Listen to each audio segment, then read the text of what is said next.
Hey everybody, thanks for joining us. We're doing vagal tone for chakra healing. Last weekend we did the class with all the chakra blends, and this is like the other side of the coin. Whenever we work the idea of dysregulation, which is like kind of a hypervigilance or hyperstimulation of fight flight, the part of your nervous system associated with fight, flight, freeze, fawning, basically survival driven operations of the nervous system, how you interact with the outside world is tied to this part of the nervous system. And then there's rest and repair, which is also healing and digesting. And this is tied to, our inner self, but this is also not just our ability to turn inward, but it's also, like we said, rest, sleeping, being able to release things from the mind. When we have a repetitive mind, that's a kind of dysregulation. When we're in the intuitive mind, that stuff doesn't really happen or it doesn't really exist, right?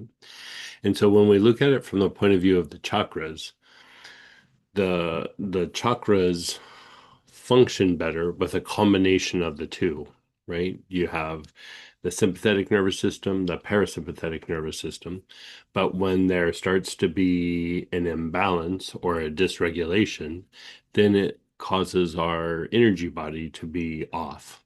Our ability to absorb healthy energy, our ability to expel out dirty energy, and then we have greater tendencies to be drawn to like the negative aspects that lay within each chakra. Like there's like a potential or a quality that the chakras have, both for good and then not so good, right? So the more that we have good vagal tone, we're cultivating the more noble aspects within the chakras, and where I have greater access to the angel or the aspect of God that's associated in that particular energy center, the higher psychological like qualities that might be present in the chakra.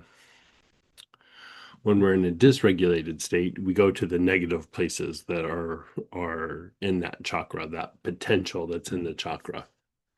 And so, even if we don't really know these qualities, still, the better that our energy body functions, it's a reflection on how well our nervous system is functioning. Because what we call dysregulation of the nervous system, from an energetic point of view, it's what you would call negative energy, dirty energy, blockages, contamination, even cords from other people. We keep going deeper on chords. And in a few weeks, we're going to go in a deep, deep, deep dive into chords and mechanics of chords and things like that. And so, all of this is an energetic way of saying the same thing we say with the nervous system.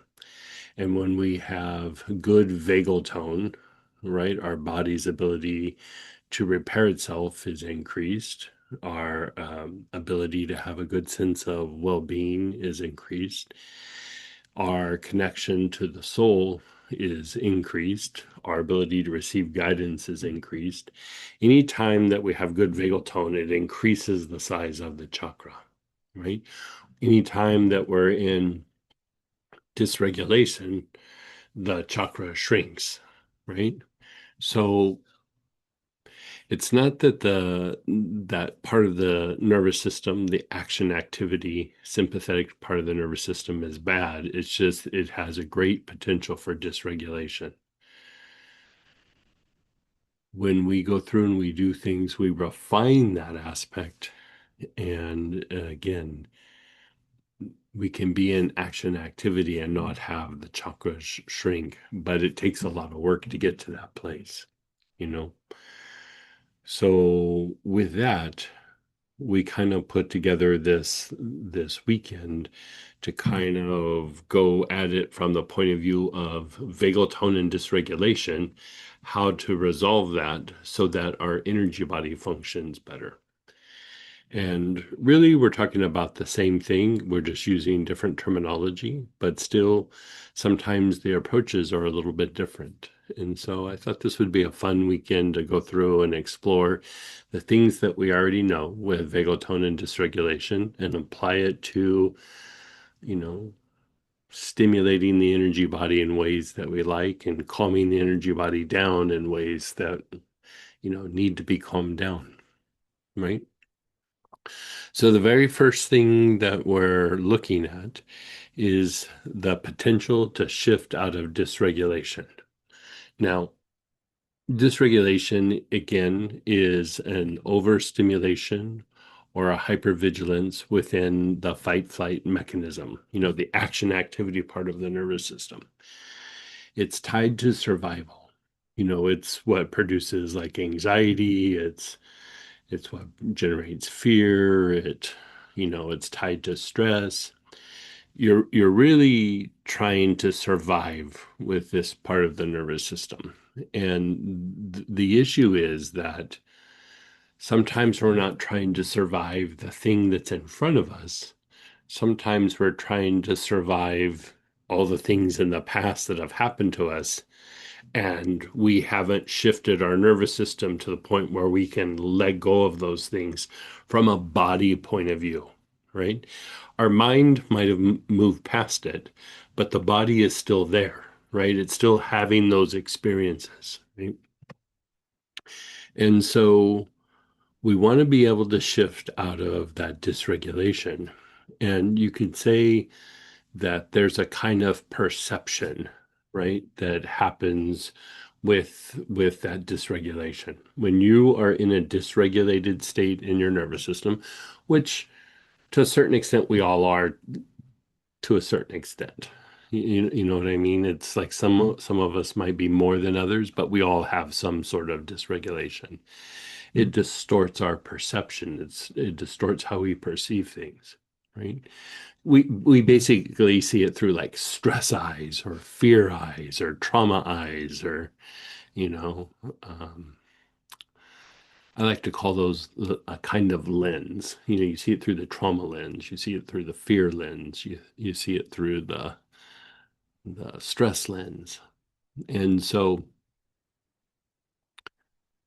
with that, how do we shift out of these things? How do we shift so that we get a different perspective? And drawing upon the things that we know from the org programming, there's one thing called the assemblage point, which is the assemblage point is when we take all these different pieces of information and we form our lens of like how we go through and see the world, right? So right off the bat, we're going to work the assemblage point so that we can shift our perspective and we can shift out of those past events that happened, last week, last month, 10 years ago, 20 years ago, when you're a little kid, whatever. Some of that still feels like it's happening in the body. I mean, it's the nature of trauma, it's the nature of stress, it's the nature of PTSD, it's the nature of, fear. And so we want to go through and shift out of this. And so you have the blend assemblage point, which is out of the org programming class, but you could also use aloes, cistus, galbanum, or sitka. So let's see what you got and if there's any questions there before we start rolling.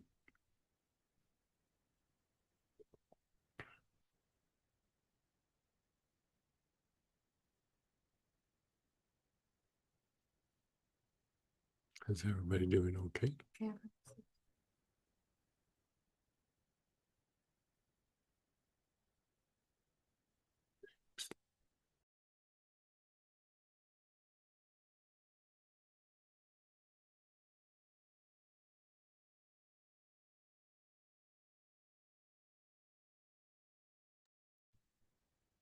Okay.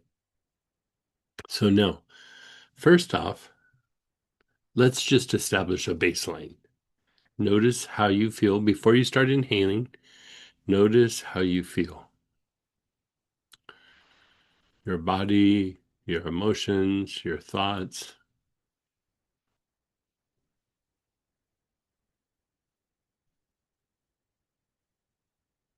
Do you have tension in your back? Do you have tension in your jaws?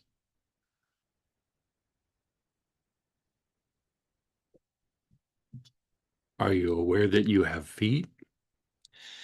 That's a joke, but it's not really a joke. Like sometimes when we're in dysregulation, we're not very aware of our lower body, but especially our feet.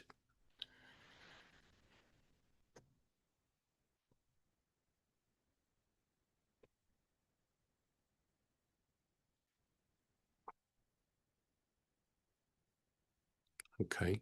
Now, think of, that jerk at work or that difficult situation at home or, you know, even the things in the news. Like think of something that is maybe a little bit unsettling. It's not that we're going to work these areas. We just want to measure. We want to see, like, after we go through and we do this process, how does it feel after the fact?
Okay. So the very first thing we're going to do is we're just going to inhale the oil.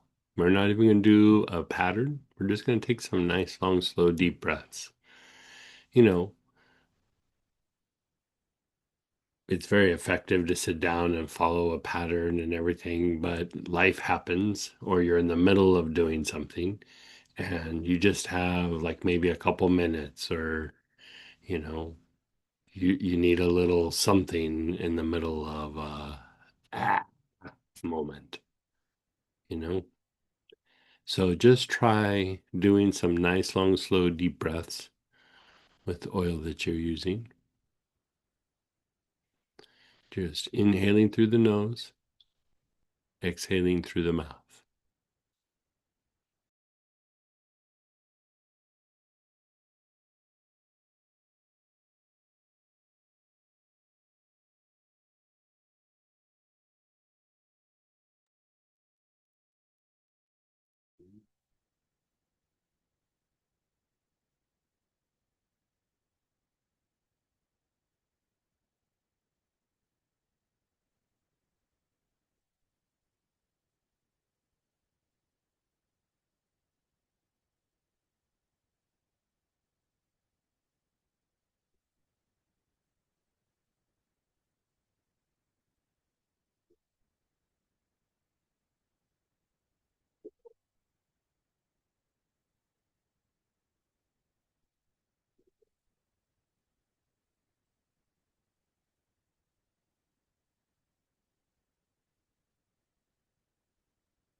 And then just pause and let go.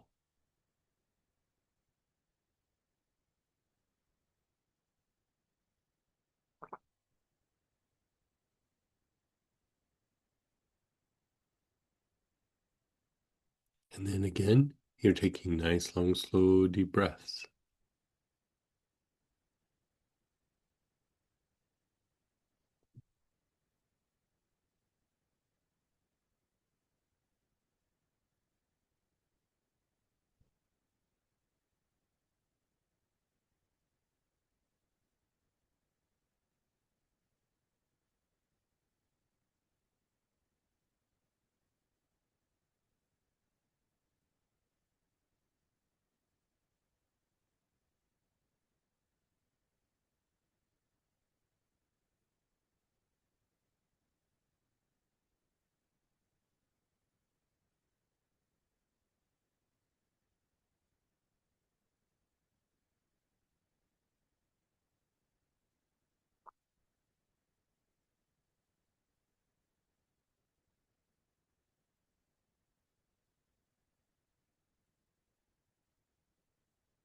Okay, and then just pause and let it go. What do you notice about yourself right now? If you just check in with yourself, what did you notice besides the yawn?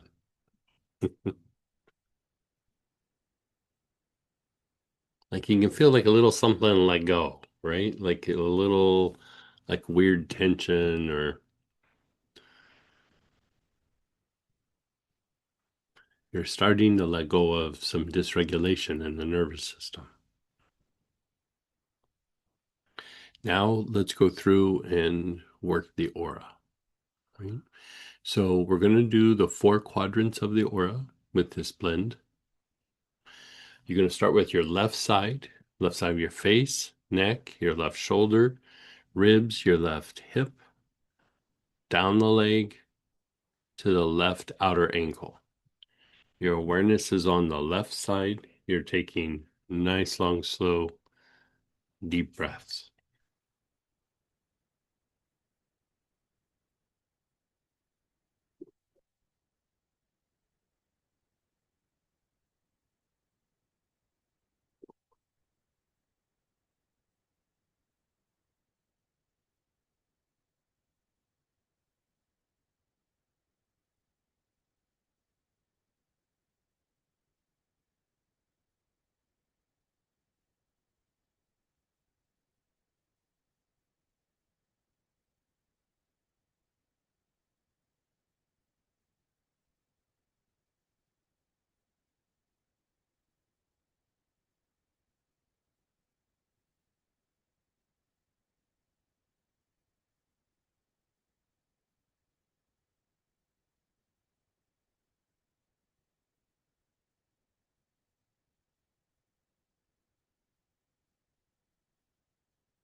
Now, do the front side of your body, your face, your throat, chest, abdomen, front of your pelvis, down the fronts of your legs to the tops of your feet.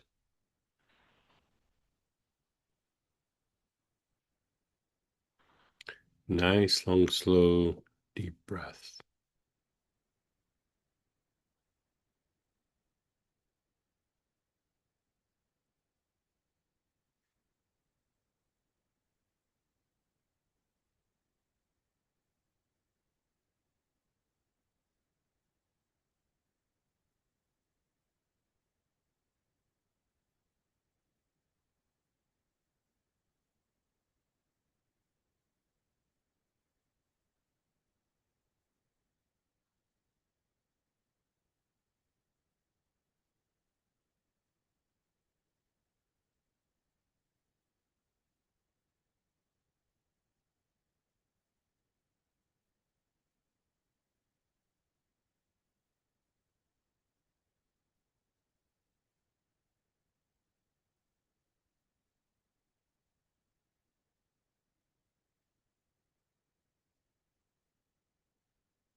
Your right side of your body, the whole right side of your face and neck, your right shoulder and ribs, your right hip, down the outer leg to the right outer ankle.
and then the back side of the body, back of the head and neck, your whole back, your hips, down the backs of your legs to your heels.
And then just pause and be still.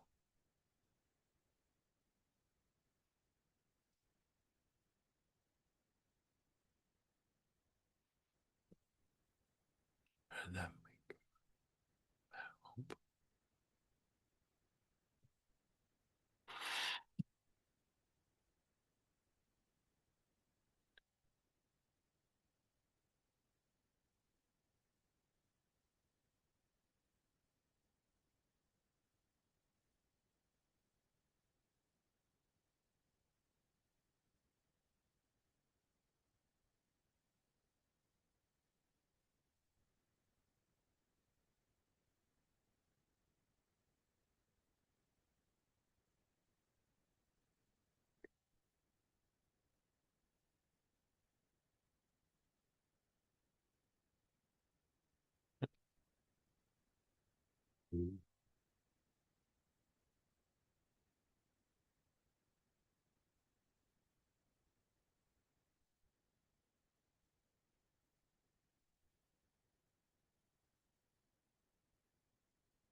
Okay.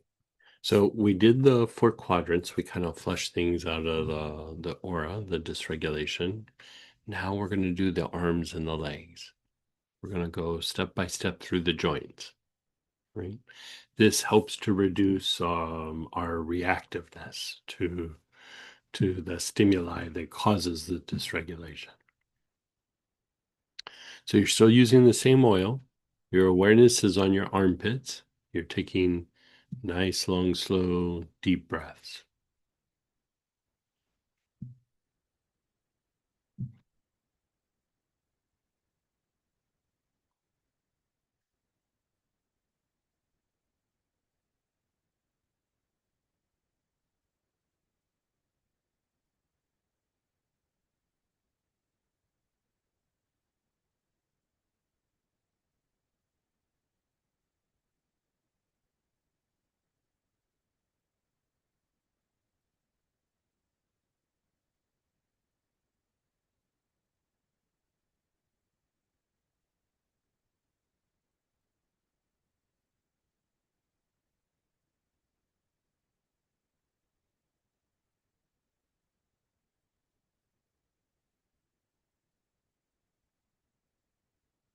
Move your awareness to your elbows.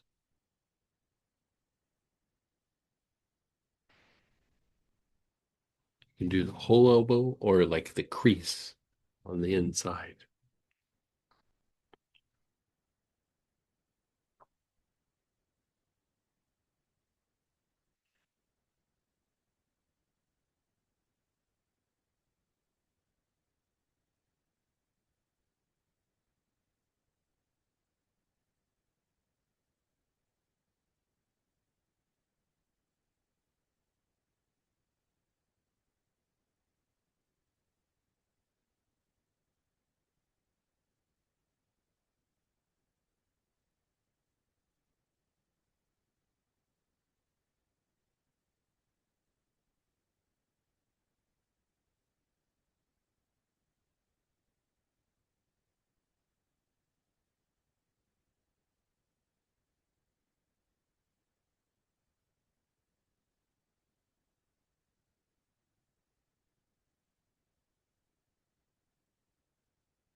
The wrist.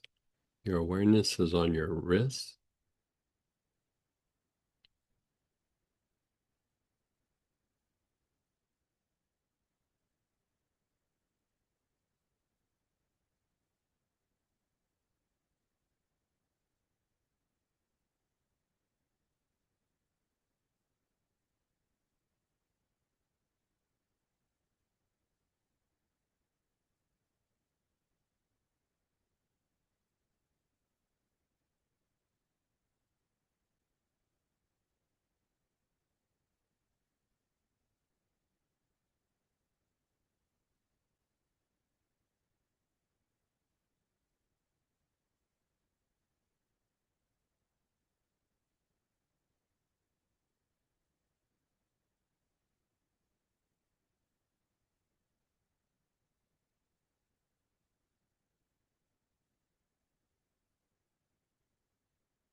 The palms of your hands. Your awareness is on the palms of your hand.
Just pause and let go for a moment.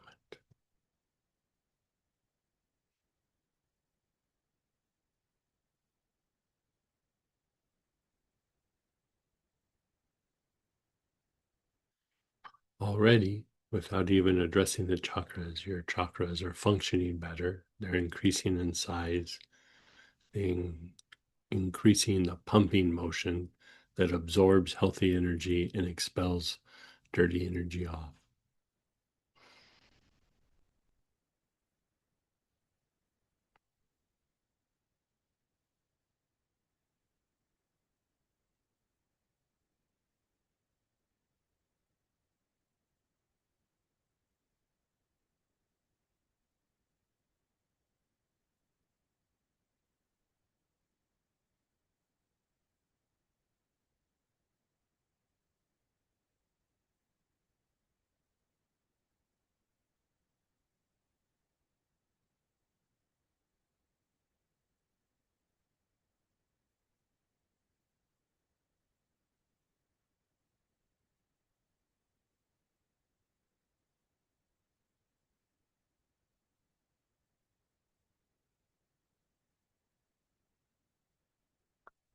Your awareness is on your hips.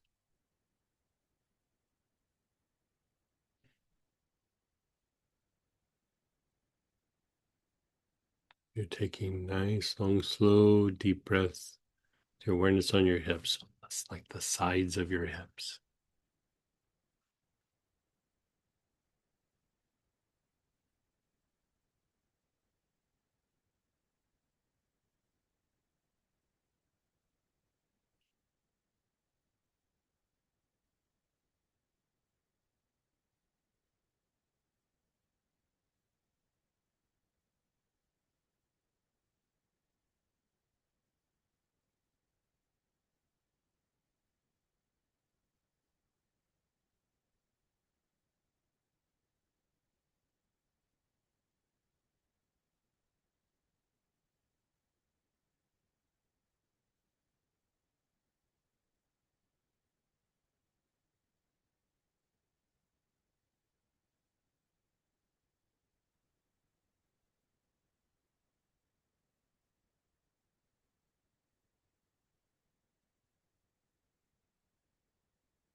Your awareness is on your knees.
Your ankles.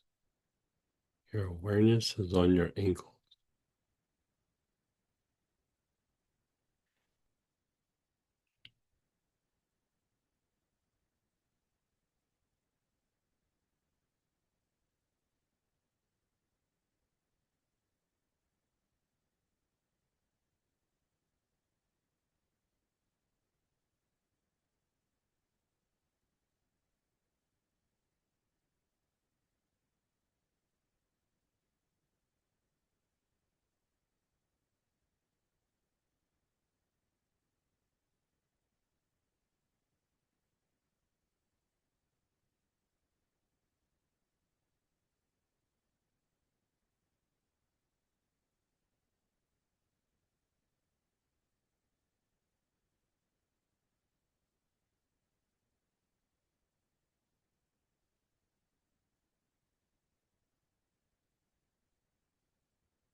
Soles of your feet. Your awareness is on the soles of your feet.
Okay. Pause and let go.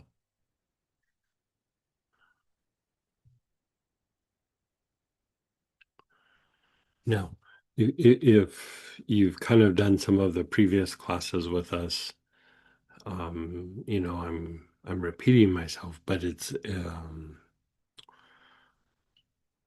the more we get this, the more it becomes easier to treat whatever condition we might be dealing with, be it physical or psychological.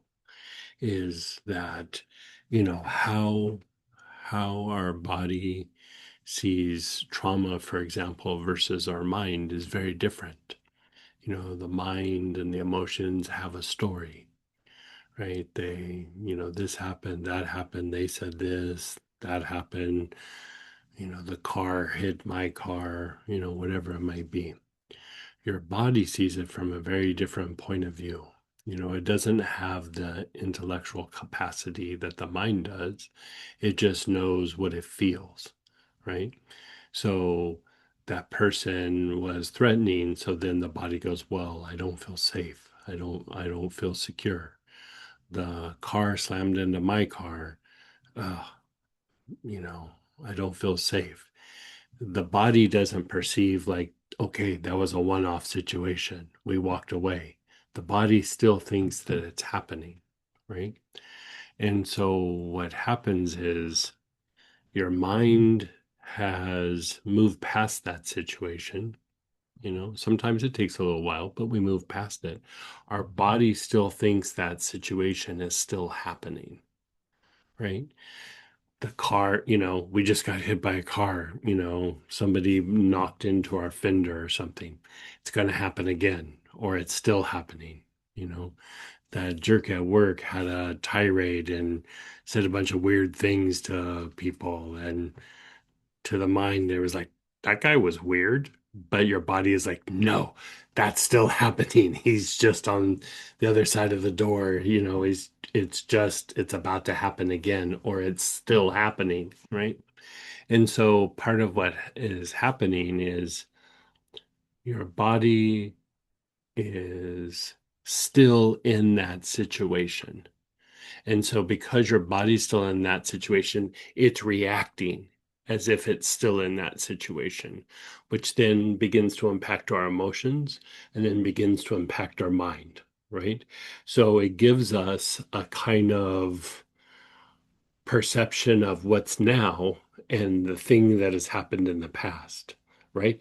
Part of our like trying to heal or spiritually grow is to try to shed the perceptions of the past because of the past conditioning, the past negative experiences, whatever that might be, so that we are clearer and clearer about what's happening right here, right now, right?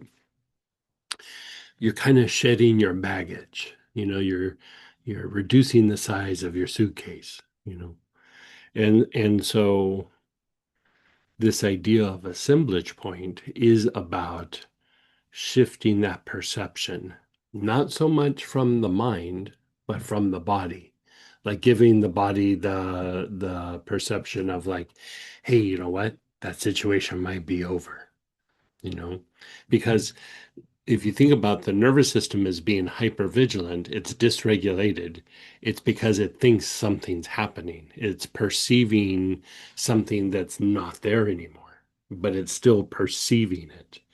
So the idea of the assemblage point is to go through and shift it out of that perception so that you can go, okay, body, calm down.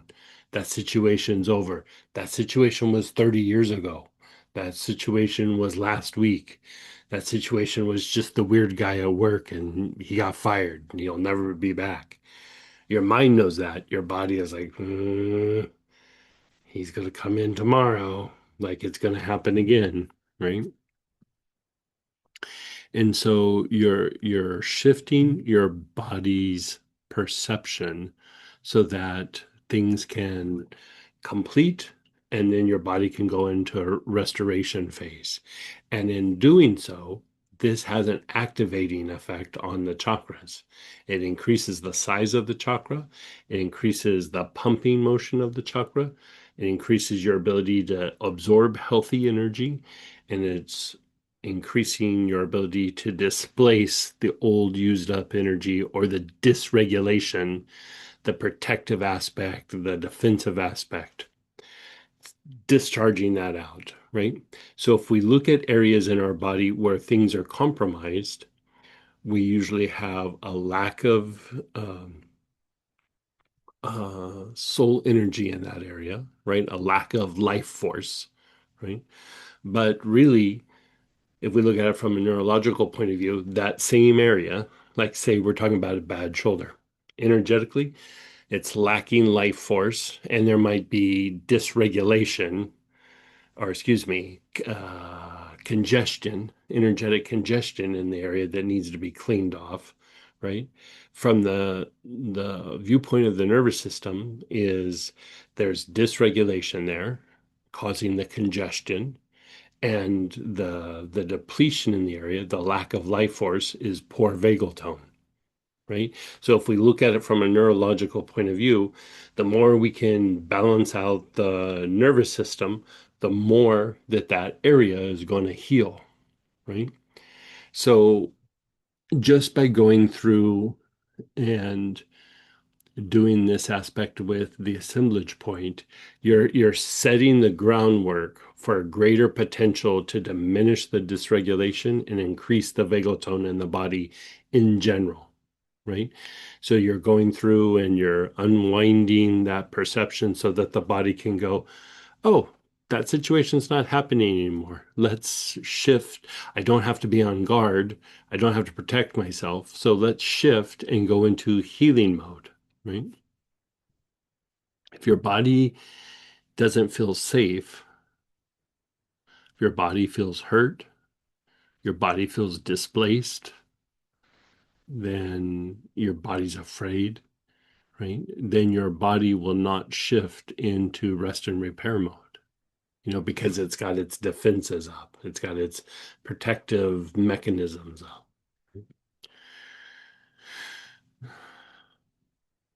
Okay, so let's maybe do shares and questions if you want before we move on to the next little piece. How'd you do?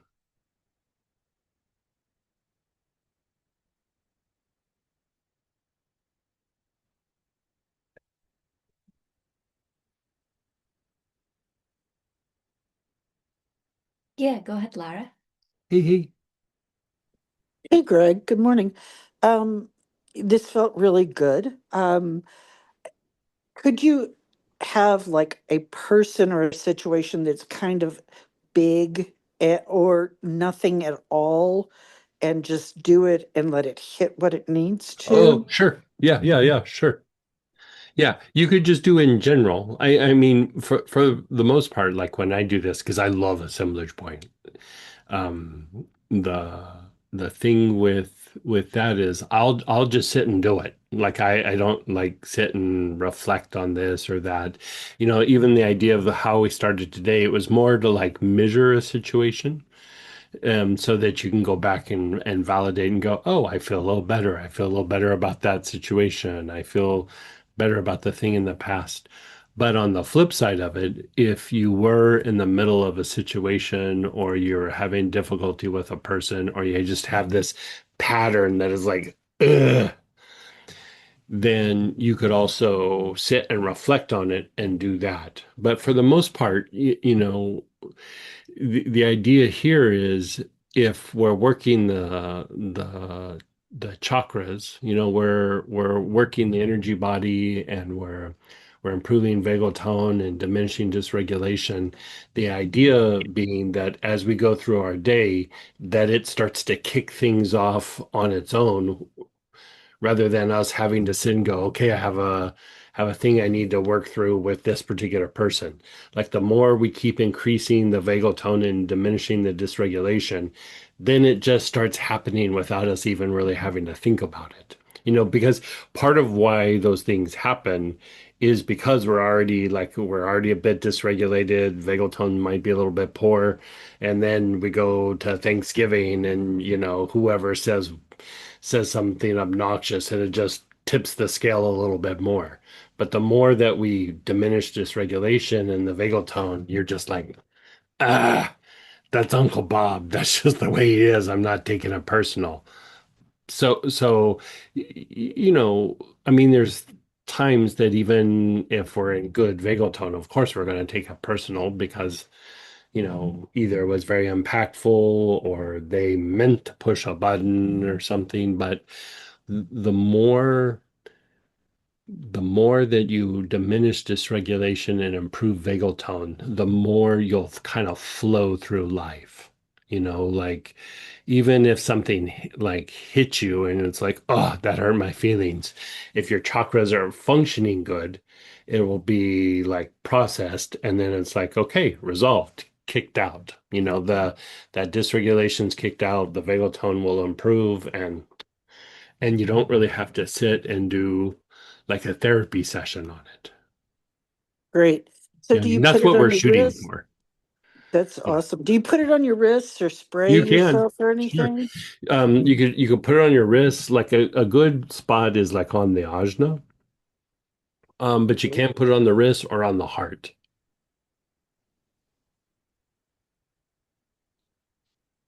And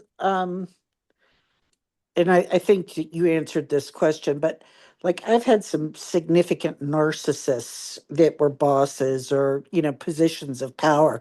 Could you just kind of deal with the narcissism? Sure. Yeah. I mean, because especially something like that. I'm triggered. Yeah, I was just gonna say, like, how do you not get triggered by stuff like that?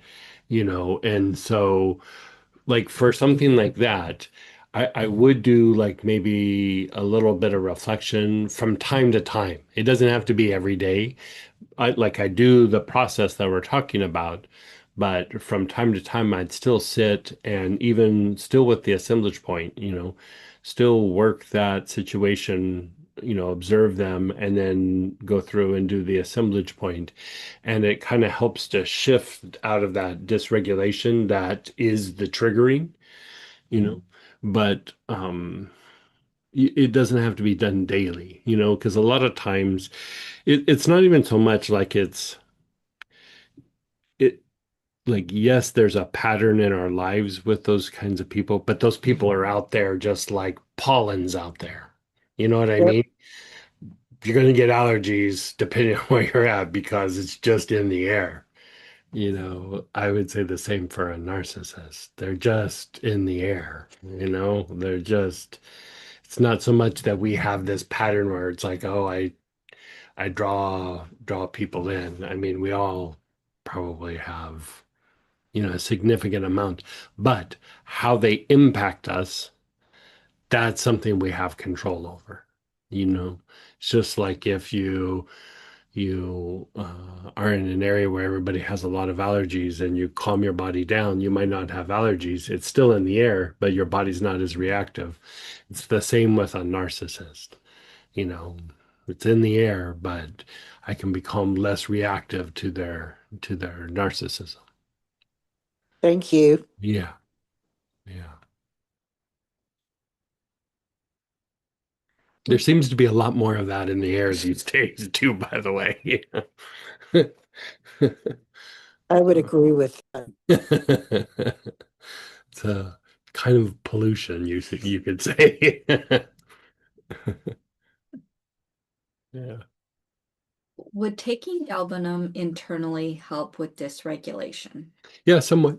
Sure. Yeah, I mean that's part of why like when people have like pain syndromes and things, I usually have them take black cumin and use galbanum. And part of that is you're calming down dysregulation in the system.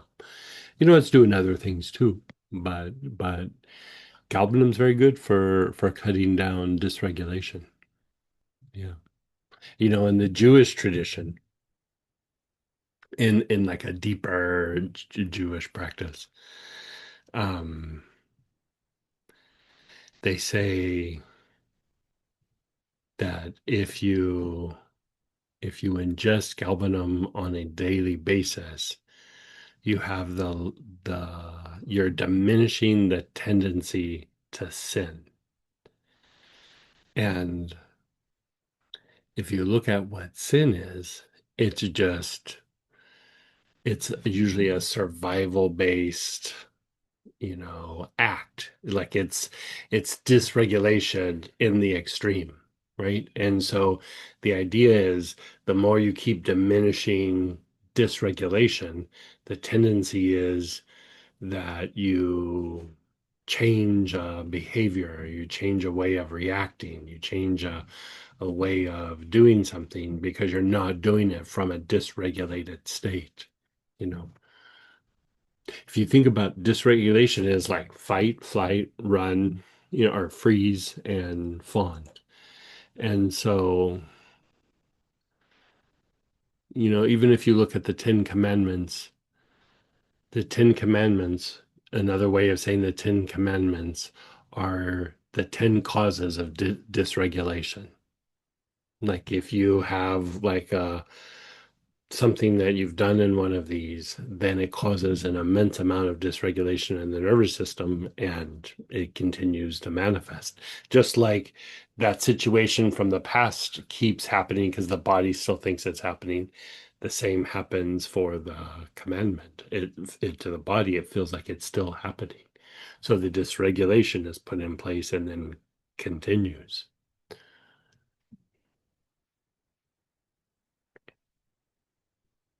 Someone shared, I couldn't find my assemblage point oil, so I used Cistus.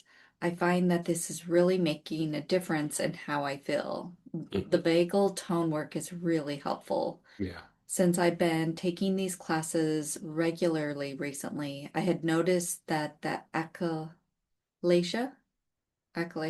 is not just bothering me. It's just not bothering me. I know that the vagal tone is a huge factor with the achalasia.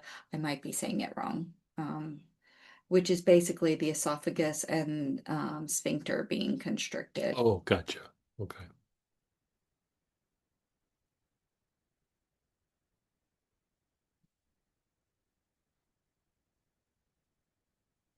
Good, good, good. Yeah. I mean, you start improving vagal tone and diminishing dysregulation, the body just starts repairing itself. The body starts getting better, like symptoms start to diminish. So, And even after we stop, it just keeps yeah, it continuing. keeps going, keeps going. Yeah, yeah. So, okay, so how about we'll take a break and we're going to come back and do segment two, body listening, messaging and body listening. So we'll come back at 25 after and we'll hit the ground running.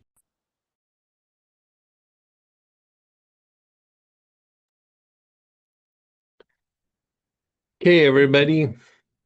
We're still at the bottom of page one. We're going to do segment two, messaging and body listening. So first, let's talk about the oil. Angelica, frankincense, ginger lily, mugwort, narcissus, neroli, osmanthus, poplar balsam, straw flower. In the frankincenses, Oman is the strongest for this. Straw flower is a kind of helichrysum. It works better for this than helichrysum, but if you don't have any of these, helichrysum could be a good bee choice. So let's just see how people do it.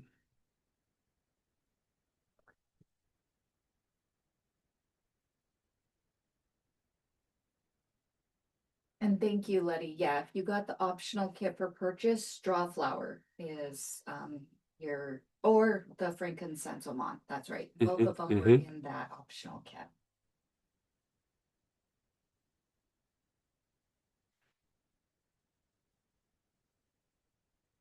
I think we're good. Okay, so let's talk this out. Why are we doing this? Right? So, we do this a lot where we pay attention to the body, we're aware of the body, we concentrate on the body, and then we inhale the oil. And this is body awareness, or also known as body listening. So, when we're in a dysregulated state, right, um, that part of the nervous system sends like a message to the brain, right? So it's sending out this message, and it's trying to let the mind know, like, hey, I don't feel safe. Hey, I'm hurt. Hey, I feel displaced, so that we can make some sort of adjustment, right? The problem is that the message gets sent, but it always doesn't always get heard by the mind. A lot of times it doesn't get heard. And what happens is this is what becomes dysregulation, right? Um, there's other ways to get dysregulated, but when the messages are being sent and then they're not received in the mind, basically it's not processed. So we don't complete this whole neural cycle, right? And so, with that, how we're able to process and let go of that dysregulation or that fear or that trauma or whatever it might be is by increasing vagal tone. When we have a higher level of vagal tone, even though we might get stimulated into a fight flight response, vagal tone then processes it and then, okay, we're out of the situation, we're done, right? The reason why the body still feels like it's in that old situation is the vagal tone wasn't high enough so that when we got in triggered into fight flight, it never got processed out, right? It was like, okay, we're out of the situation. This is completed. Now restore the nervous system, right? We're still stuck in that dysregulated trigger that happened from way back when, right? So the idea of body listening is you're training the mind to listen to the body. Okay, so that's one. So by increasing that connection, you're starting to complete these neurological cycles where you go, I don't have to be in fight flight anymore. This situation's over, complete. Now let's get rid of the defensive energy or the running energy or the fighting energy, the anger, whatever it is. We're gonna complete this cycle and then restore the nervous system back to a healthy place, right? So there's that component. Now there's also the component of the mind being in a repetitive way, right? And so when we're in a repetitive way, we can't let go of the survival drives, right? And so by concentrating on a particular area, eventually what happens, the more that you focus on something, it eventually produces the opposite. It will produce the level or degree of awareness, right? When we are focused and you go, okay, I'm having this repetitive thought in my mind. What if this happens? What if that happens? What if the person doesn't do this? What if I do that? Like, whatever it is, that is a form of dysregulation. It's a form of like focus or concentration that's in a repetitive mode. The more we try to make it go away, the worse it usually becomes. right? Whatever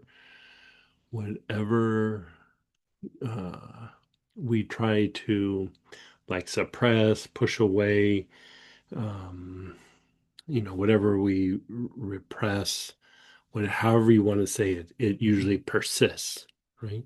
So the way through it is if you're going to concentrate and focus on it, you focus on it and just don't let it go. Because basically, what you're doing is you're stimulating the potential for it to be processed and moved through, right? So you focus on your body, you concentrate, concentrate, concentrate, concentrate. And as you start to process it, you'll start to space out, right? You'll start to go like, oh, yeah, boy, gotta get focused again. So then you focus again, right? And then you kind of space out and you go, oh, I gotta go to the grocery store. I gotta go to, okay, focus again. And then all of a sudden, your mind just goes quiet, right? So the idea is even if you bounce off, keep coming back until things go quiet, right? In doing so, you're increasing vagal tone and you're increasing the intuitive mind, right? And you're increasing the size of the chakra. When you do body listening, the chakras increase in size. They increase the amount that they pump. They increase the amount that they absorb energy, and they increase the amount that they displace the older, used up energy, right?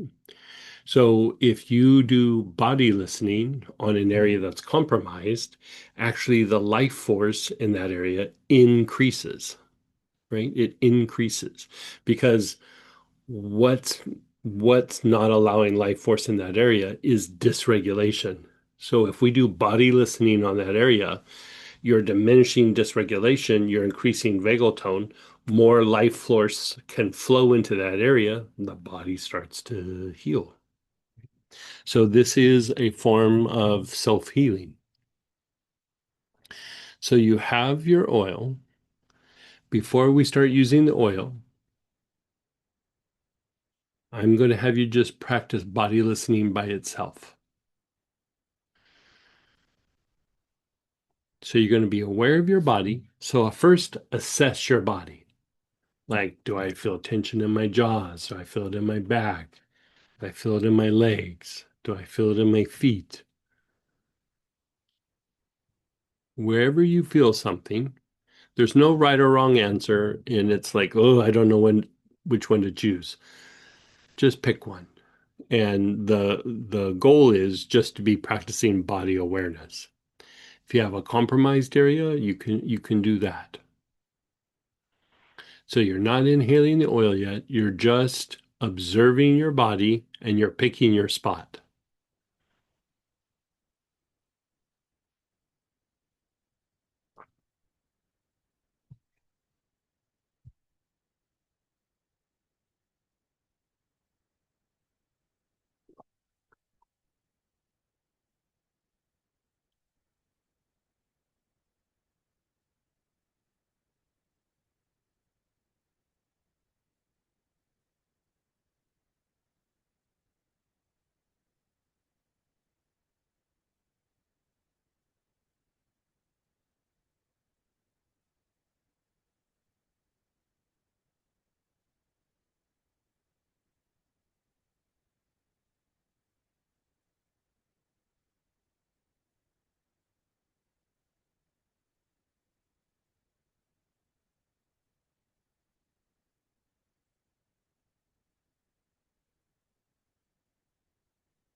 You're observing that spot.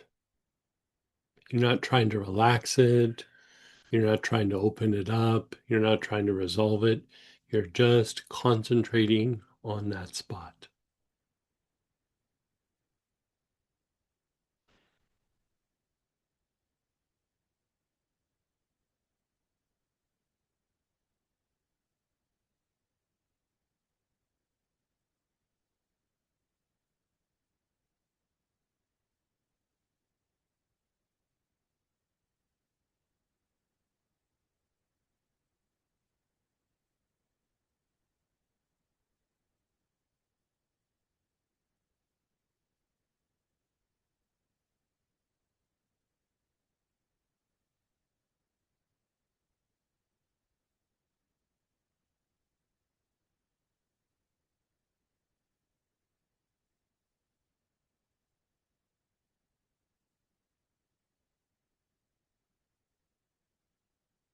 And then just let it go.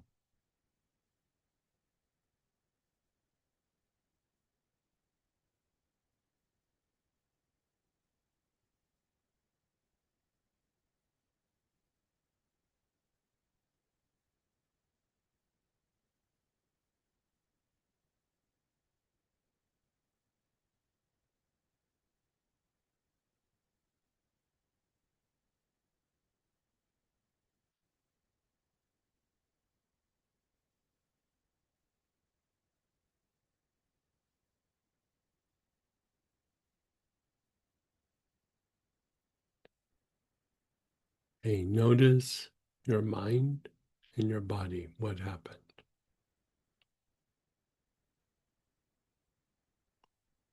Now we're going to do it again. So reassess the body. If it's that same spot, then work the same spot. If it's a different area, then you can work a different area. You're concentrating on that spot or that area.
Now, your awareness is still in that area. Begin inhaling the oil.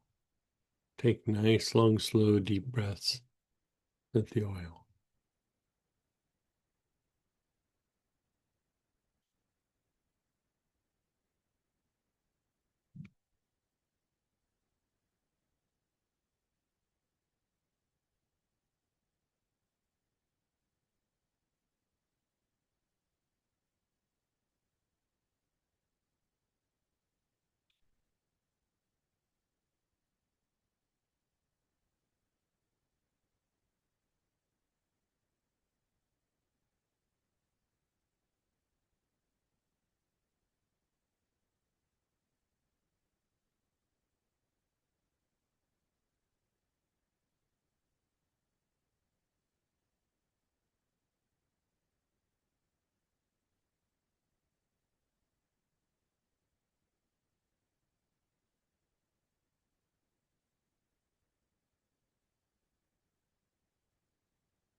And then pause and be still.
And again, you're going to practice body listening. Be aware of your body.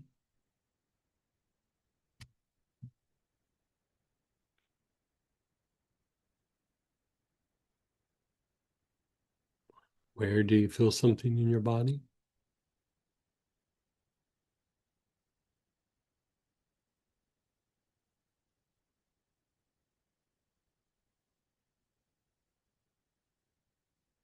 And then begin inhaling.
And then pause and let go.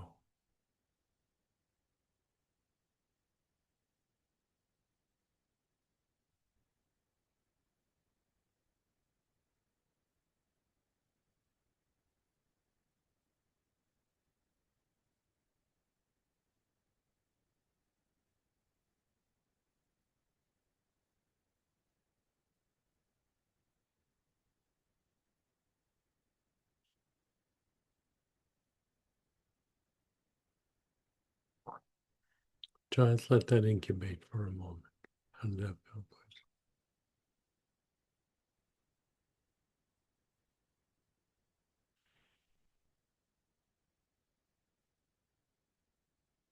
Let's just explore a couple of areas of our body. Go down to the low back area.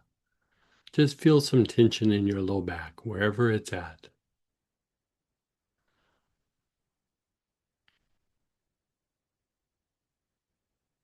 The low back is one of those areas that has a high potential to be impacted by dysregulation.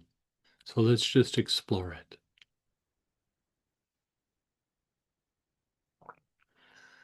Wherever you feel something in the low back, you're observing, and then take some nice, long, slow, deep breaths.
You're taking nice, long, slow, deep breaths.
You're pausing, just letting go.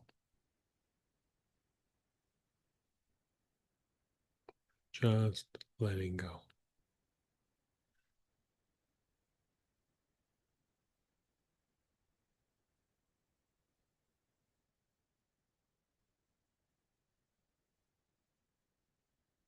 So the reason we're choosing the whales out of this grouping is they all have an impact in helping to facilitate the communication between the body and the mind, and that the mind hears the information.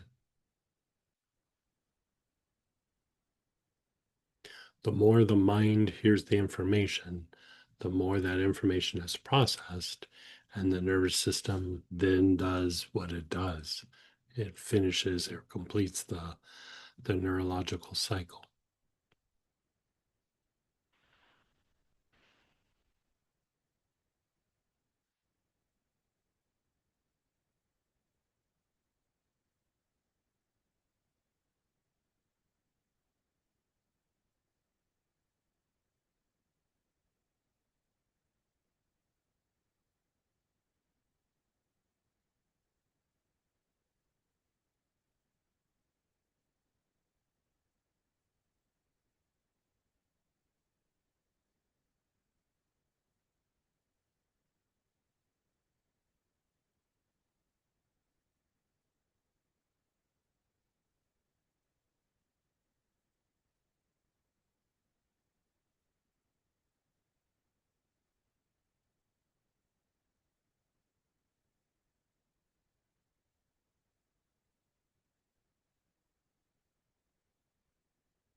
You're just being still.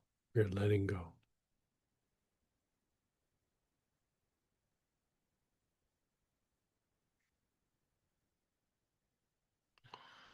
Now, let's explore another area that is very prone to dysregulation, your jaws. So your awareness is on your jaws, each side, like the area that where it hinges, but even just the whole muscles of the jaw in this area. Explore that area. Where do you feel something in the jaws? You're focused on that area in the jaws.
You're inhaling with your awareness on the jaws. You're taking nice, long, slow, deep breaths.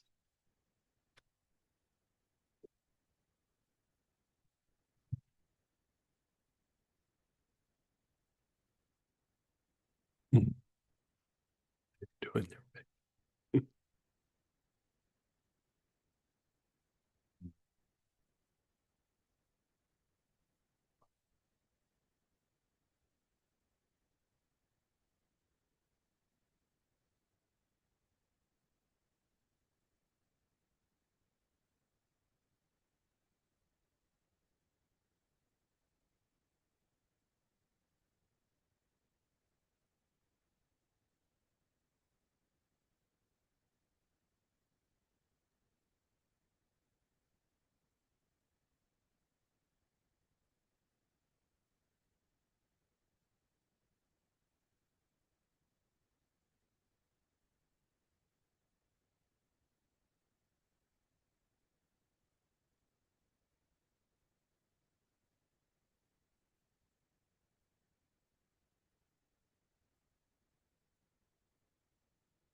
you're inhaling with your awareness on the jaws.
You're just letting go. You're letting everything go.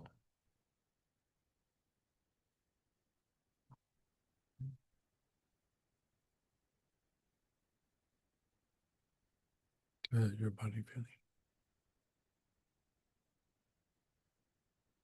Okay, so with the jaws, like we have the area that hinges and then the muscles that come down here, but also part of the jaw is the whole side of your head.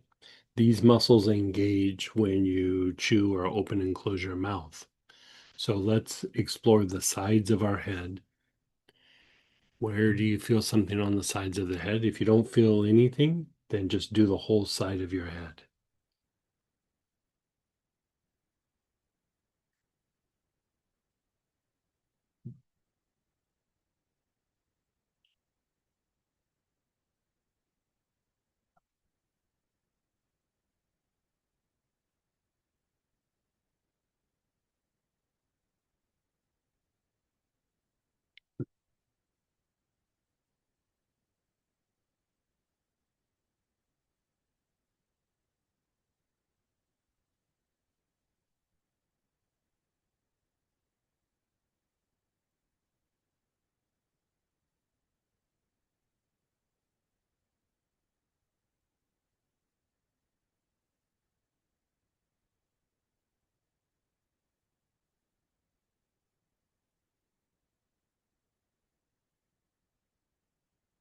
You're inhaling with your awareness on the sides of your head.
And just pause and be still.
Just being still.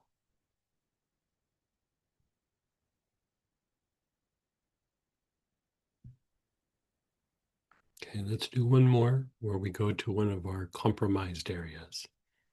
Even if it's not causing you tension or pain, like say it's your liver or your lungs, where the function is off. Your awareness is on that area.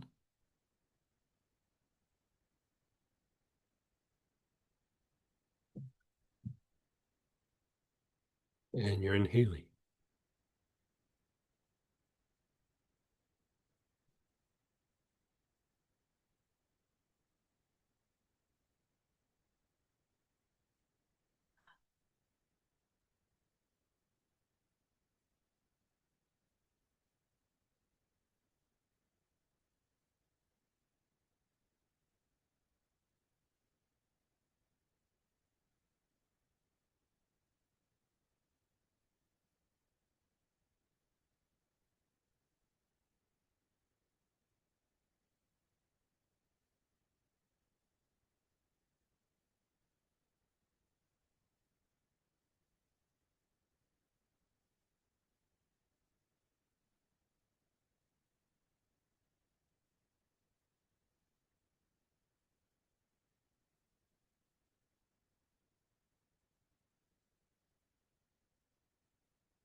And just pause and let go.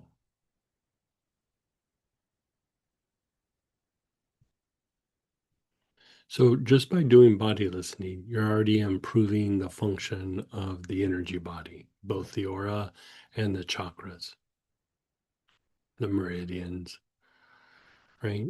But we're also practicing because when we work the chakras directly, we're going to do a version of body listening, like chakral listening. We're going to do that same awareness. We're not just going to simply put our awareness there, but we're going to do it to the point of like expansion as well as working with the plant. So let's go ahead and do some shares or questions.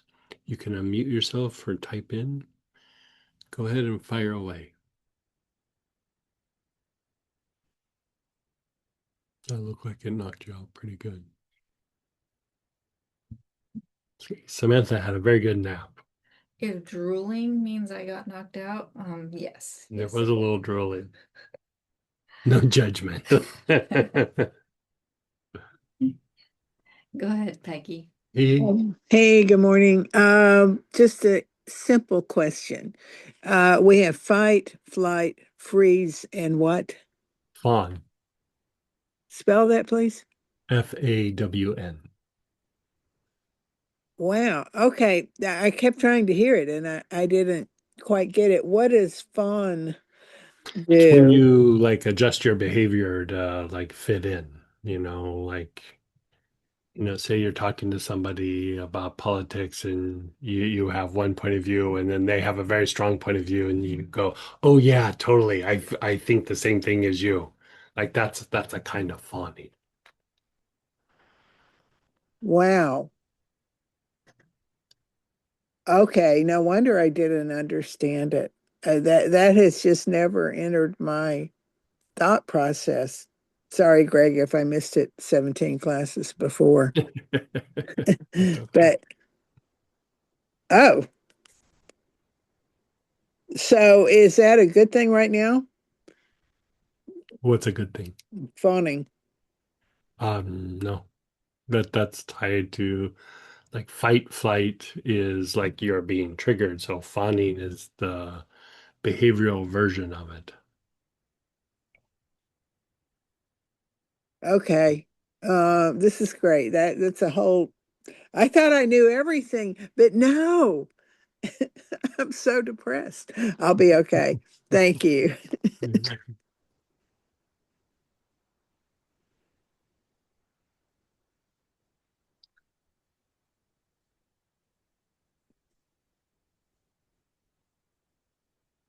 Well, I had a little bit of lingering headache before, and now it's gone. Good. Yeah. Yeah.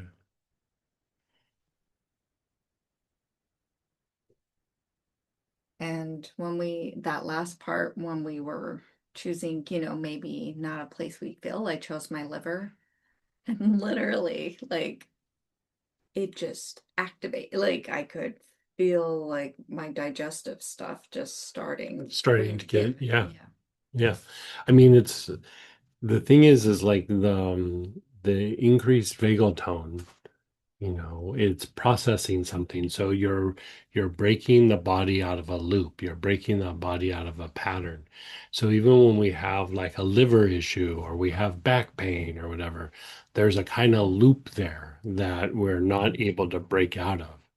So by putting your attention there, you're breaking out of the loop so that the body's processes then can go into the next phase.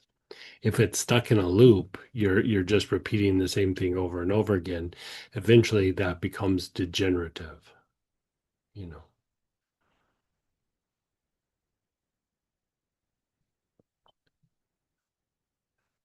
Yeah. Okay. So we'll take another break and we're going to come back and we're going to start doing the chakras. So we'll come back at 35 after the hour and we're going to tackle the crown chakra.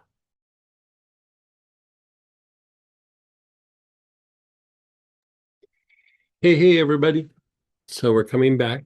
So the first two things we did today, first we did the thing with the assemblage point. We diminished dysregulation. Then we did the body listening, which is improving vagal tone. So that's kind of a theme for the weekend is diminish dysregulation, increase vagal tone, but now chakra specific. And I tried to make this so that you could use kind of the same oils as we go through and we do all the chakras and the energy body. And, as far as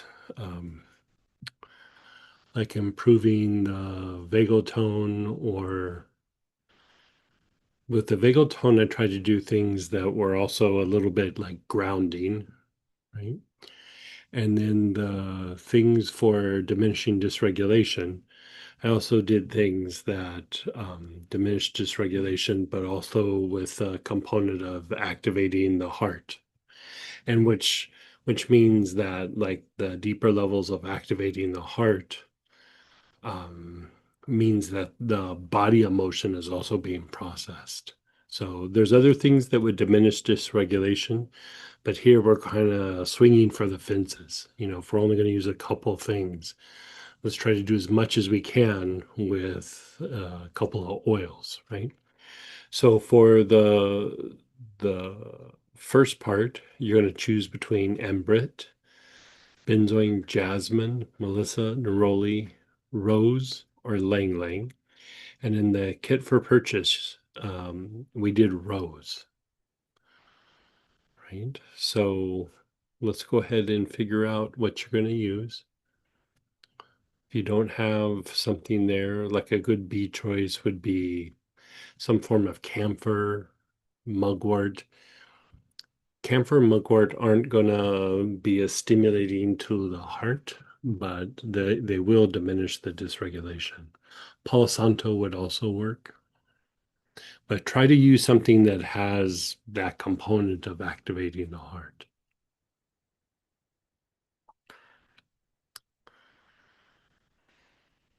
So just like we did body awareness or body listening, we're going to be doing chakral listening. It's not just about putting our attention there, but we're observing in that same way, looking for that expansive quality that comes from holding our attention and awareness at a point for a period of time. Then we're going to touch other parts of our physiology, our body, that would contribute to the crown chakra going into deeper levels of vagal tone and regulating the dysregulation. Right. So your awareness is on top of your head, the crown. You're using whichever oil you're using. With your awareness on the crown, take nice, long, slow, deep breaths.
Now, the crown is the entry point of divine energy.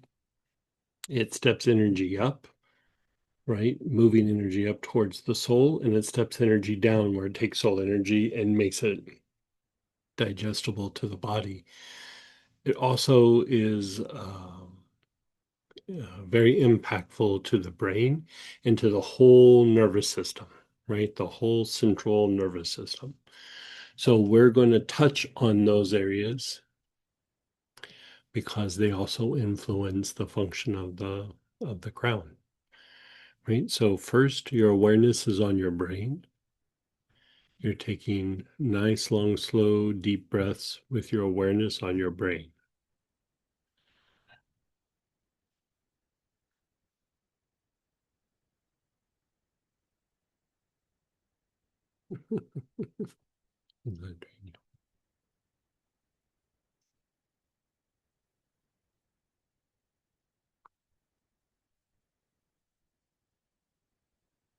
Nice, long, slow, deep breaths with your awareness on your brain.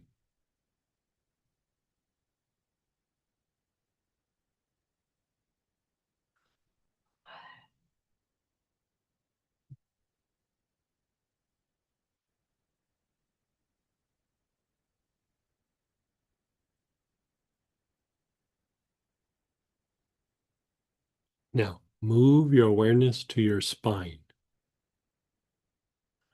Your awareness is on your spine, your whole spine, from the base of your skull all the way down to the bottom of your tailbone.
Okay, your awareness is on the spine.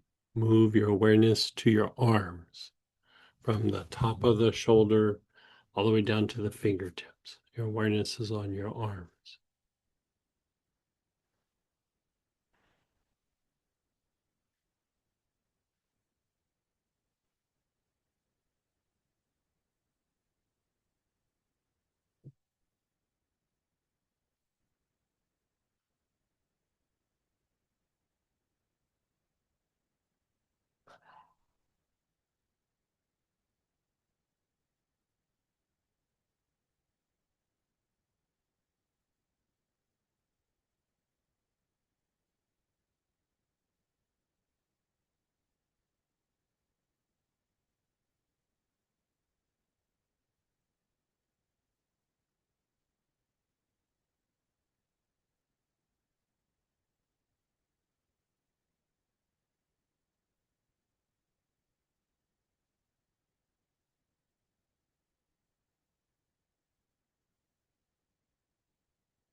And then your legs from your hips down to your bottoms of your feet.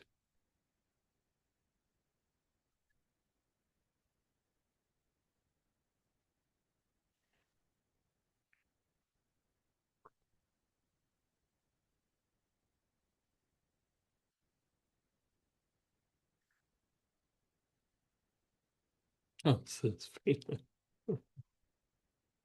Does that feel good? So by doing the chakras, you're kind of systematically, almost like kind of going through the whole body.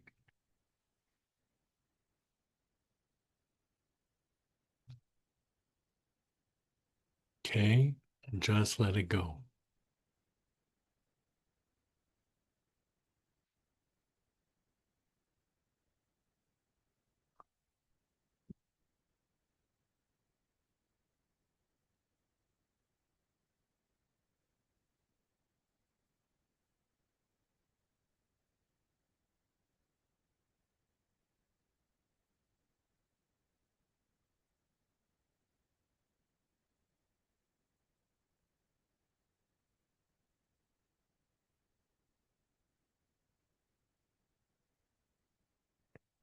Okay, so we're going to move to the vagal tone part.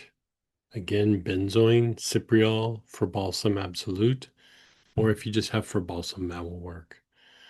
Spikenard, valerian, vetiver, white lotus. Now you notice benzoin is in both. If you use benzoin for one of them, try to use something different for the second one. Benzoin does have an impact on both dysregulation and on vagal tone.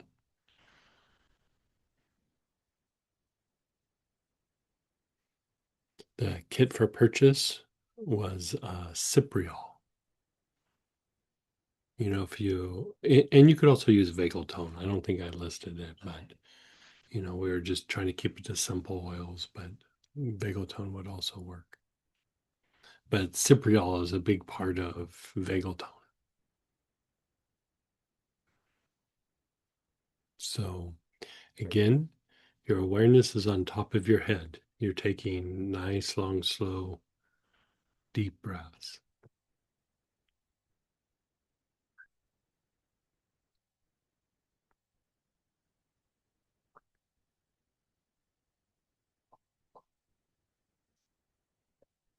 Mm, that's funny. What is that, Cypriel?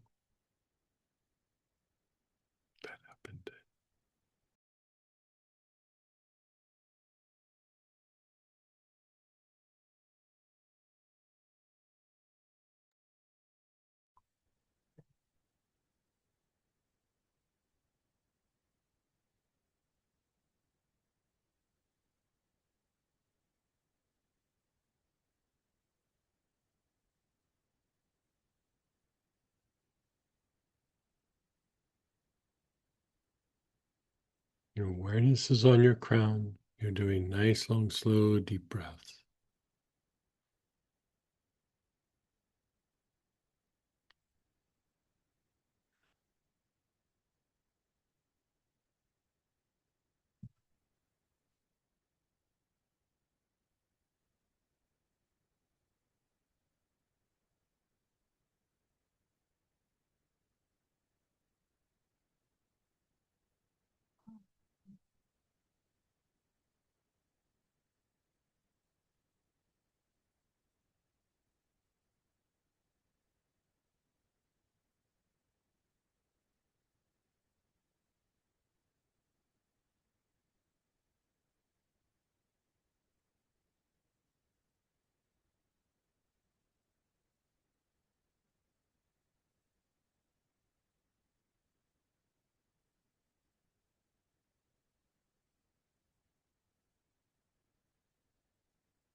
Now, your awareness is on the brain. Nice, long, slow, deep breaths with your awareness on the brain.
Your awareness is on the brain.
Awareness is on the spine.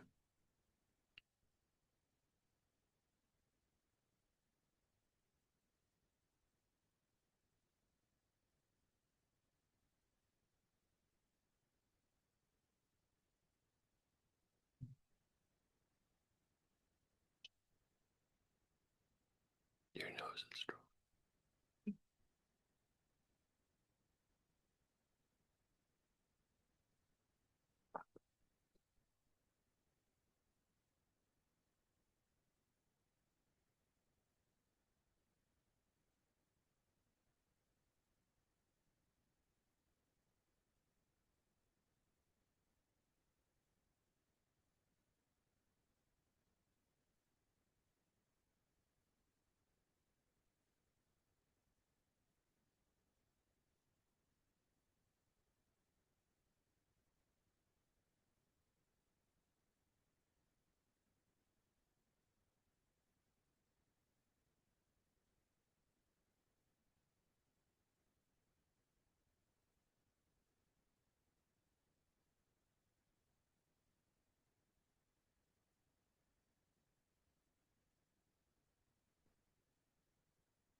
Your awareness is on your spine. Nice, long, slow, deep breaths.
Your awareness is on your arms.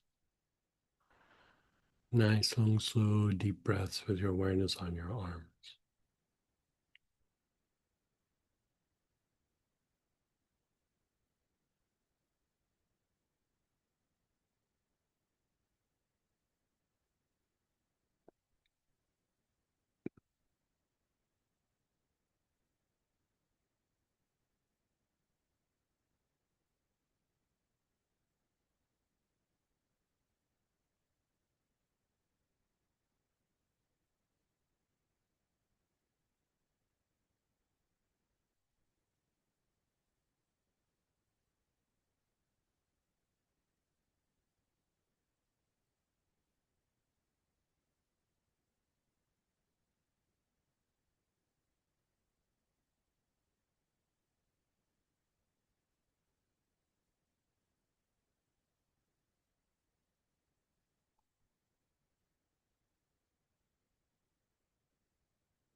And then the legs. Your awareness is on the legs.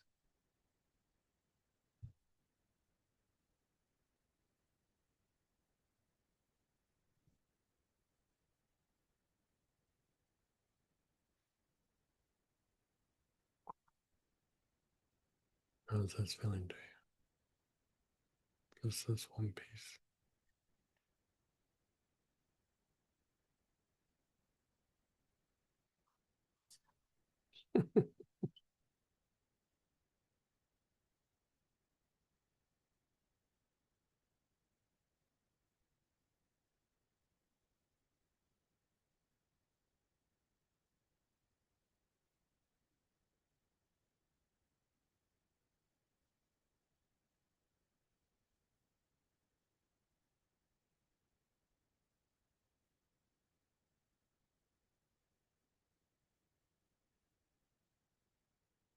And then just pause.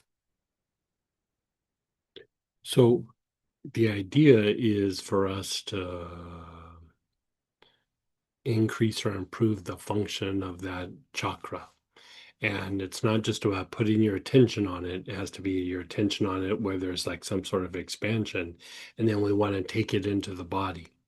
Now, sometimes things in the body are causing that chakra to not like function properly, right? So we're just kind of touching on the things that would contribute to the activation or regulation of that chakra, right? We're increasing the potential. And so what we're going to do this weekend is we're going to go through and we're going to touch all the chakras and we're going to see how they feel. But then we can start using combinations to go through and treat different kinds of conditions, right? So we just did the crown. We only did it once. Let's see the difference between the crown and the forehead. So you're going to use those same two oils. No need to search around. You're going to be using those two same oils for a majority of the weekend. Unless you're a Gemini, you want to keep switching them. Right. In the kit, we kind of rotated so you could have some choices and play with different things. But, you know, so here you're going to go to the forehead, which is where the hairline is. You're using the ambrit, the benzoin, the jasmine, melissa, neroli, rose, or lang lang.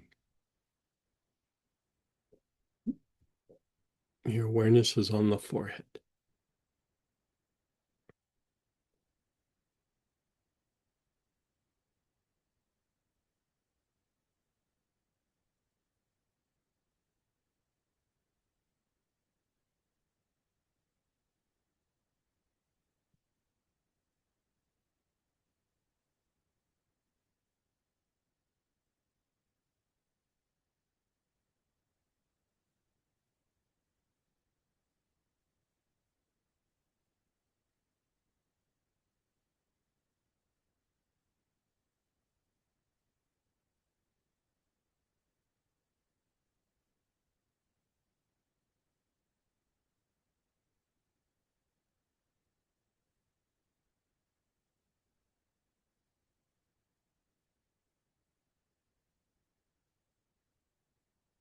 Now go to your back head. Your awareness is on the back head.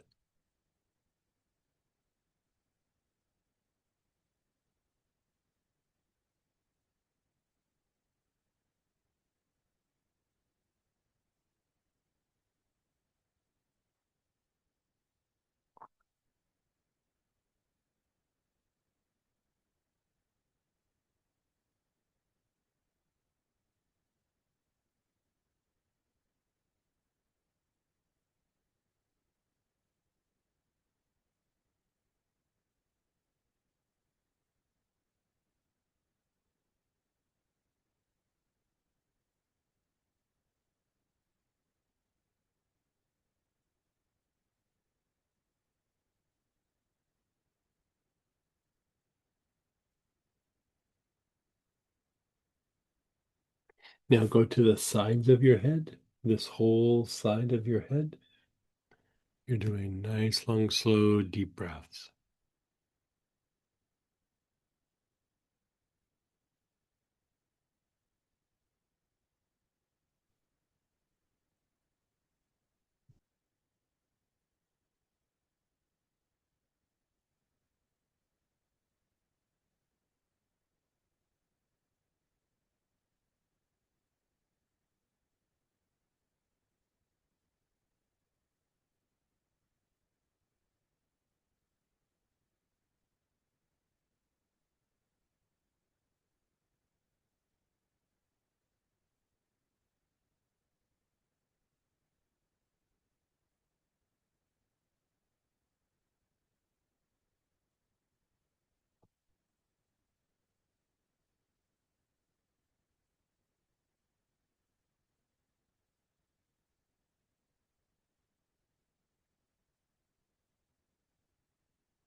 and then your brain.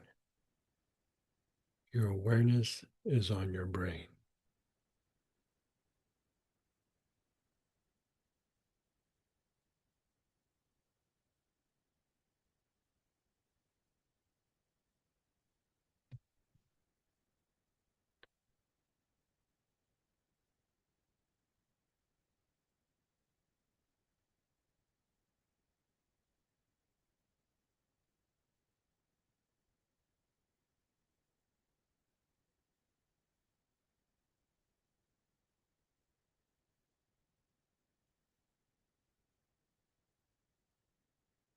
And then pause and let go.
Okay, so now we're going to do the second part, that second oil that you used, benzoin, cypriol, fir balsam, spikenard, valerian, vetiver, white lotus.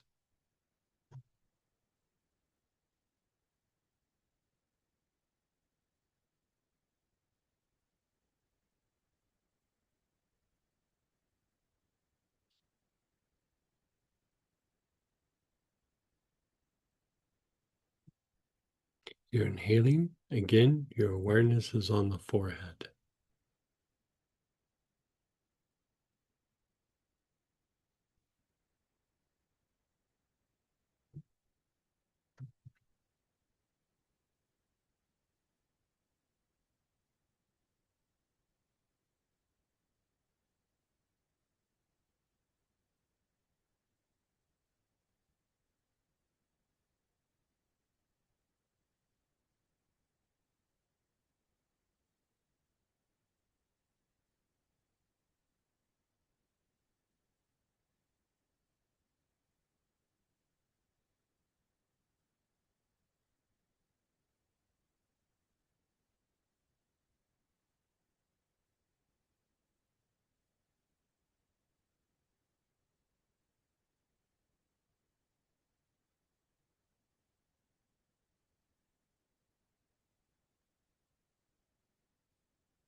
The back head. Your awareness is on the back head.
The sides of your head. Your awareness is on the sides of your head.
Your awareness is on your brain.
And then pause.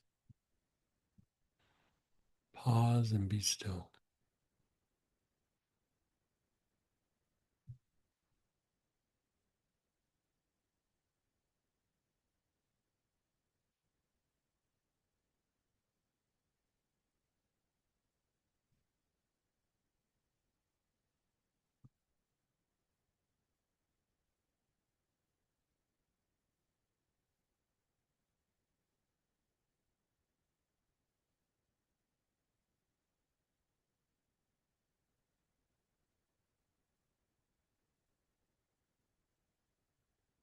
using the same oils directed to different areas. You're having a little bit of a different experience. Still calm, still peaceful, still soothing, regulating to the physiologies, to the emotion, to the mind, but still it has a different feel.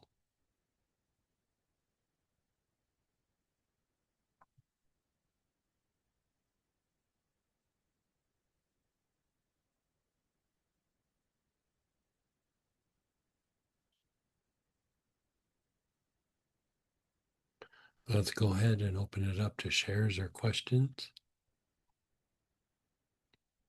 You can unmute yourself or type in.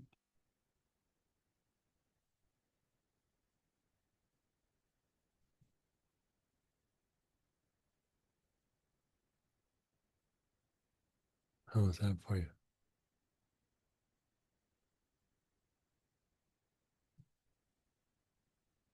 It's hard to talk. Like, think of using the chakras as almost like a search grid to different parts of the nervous system that we're going through and balancing out the dysregulation and the vagal tone.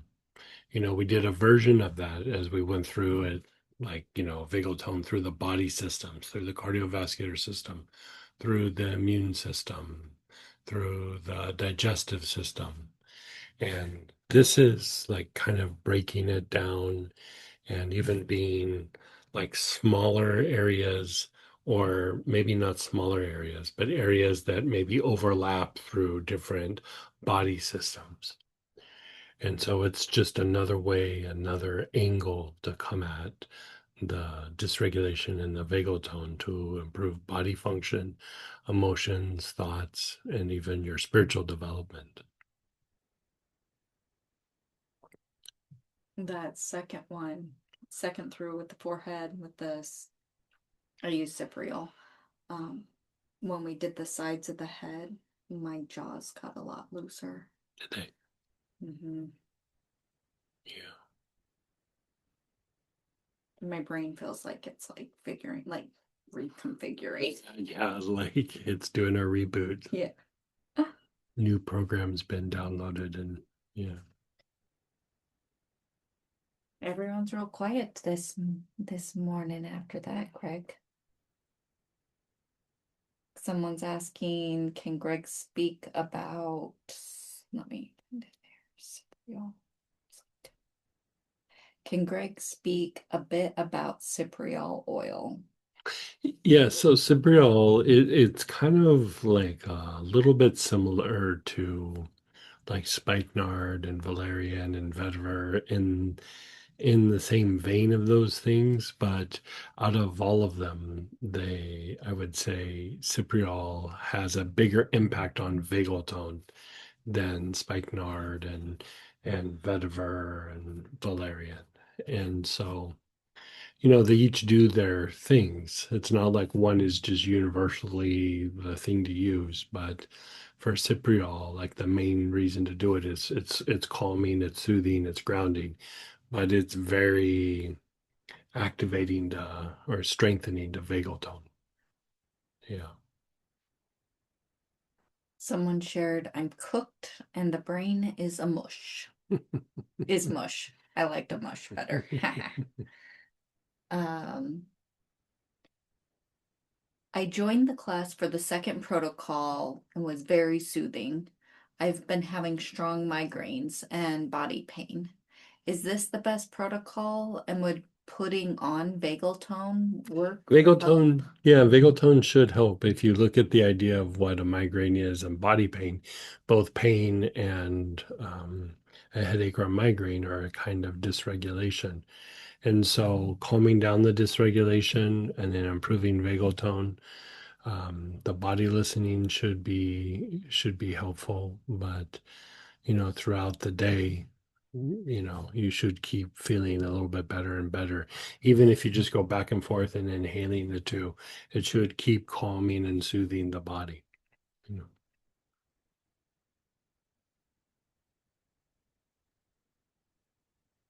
Is vagal tone different than pain vagal tone? Yeah, pain vagal tone is going specifically after the mechanisms associated with pain. So they are slightly different. Yeah. For the headache person, they said thanks.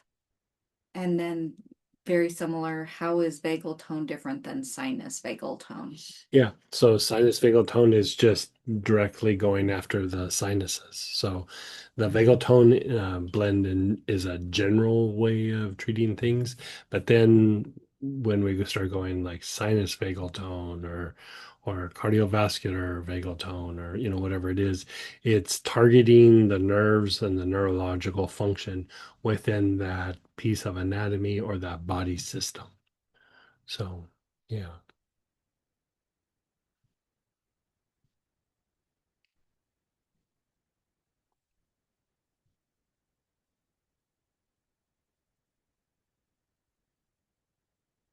Thanks again. Hmm.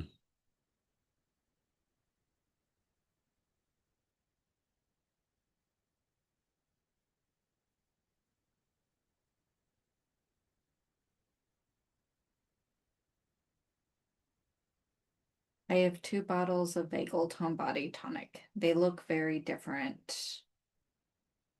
One looks more like a dark tea, the other looks more yellow and opaque.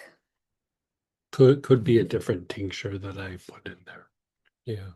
Well, that's right. You Yeah. started, Yeah. I yeah. started adding sassafras to some of the vagal tones, but in the early days we didn't. And so, yeah.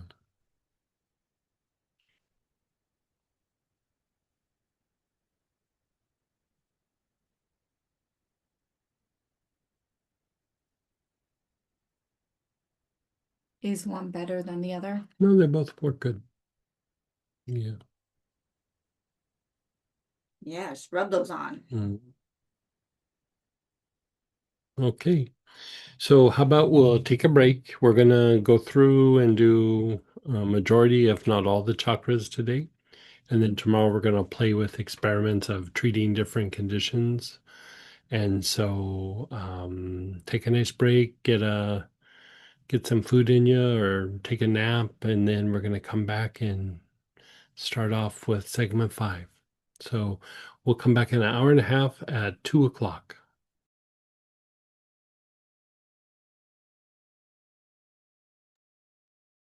Everybody, let's come on back. Is that mouse for in here or out there? In here.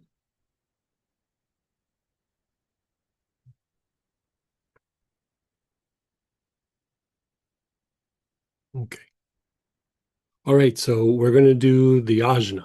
We're going to go through, we're going to experience all the different chakras, and then we're going to start tying that together and like treating the digestive system or treating the immune system, things like that. So again, you're choosing from ambrit, benzoin, jasmine, melissa, neroli, rose, or lang lang.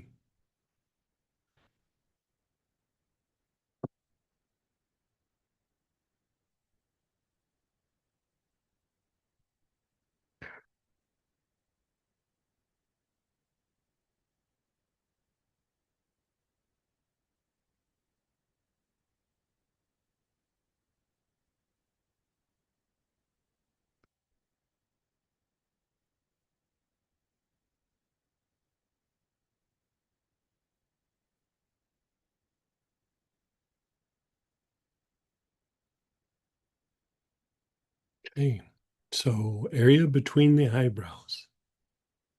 Your awareness is between the eyebrows.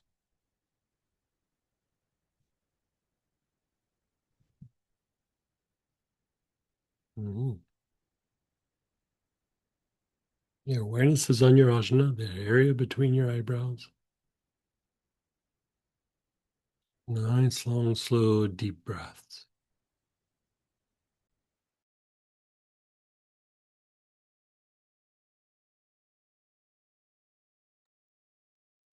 Hey, I hear you.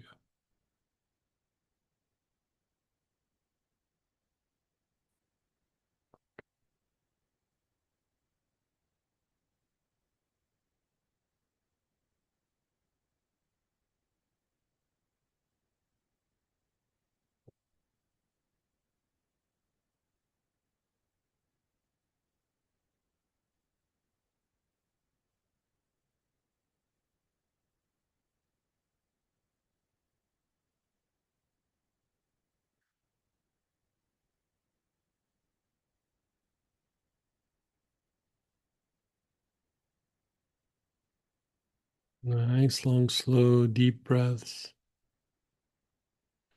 Your awareness is between the eyebrows.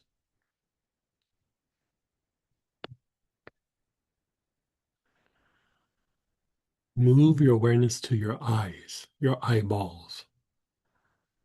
Your awareness is on your eyes.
And then your temples, like this area right here, your temples on both sides.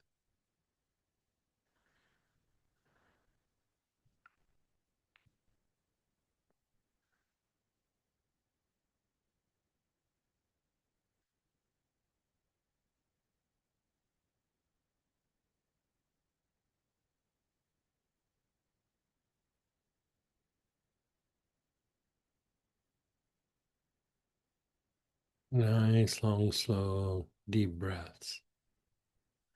How's this one feeling on your ajna? Yeah, I don't know. There's something about the doing the ajna where it's like, so the ajna is the master chakra. So it regulates and sequences all the other chakras, and it's also impacts the endocrine system, you know, affected by the eyes, and it also affects the sinuses and, a bunch of things. But boy, doing this just feels like, takes a weird tension out of my body.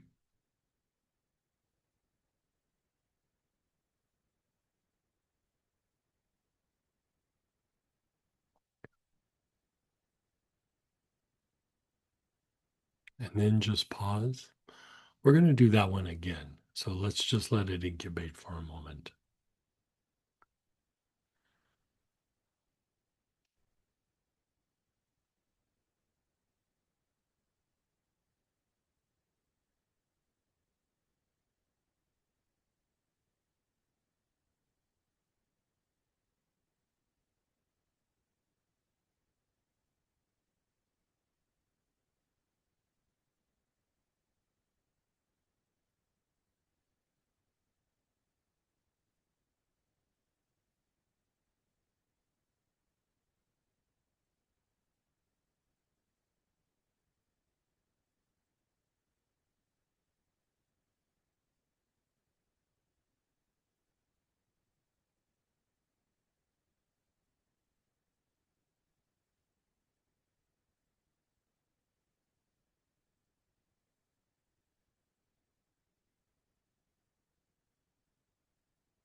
Let's do that one again. Same oil.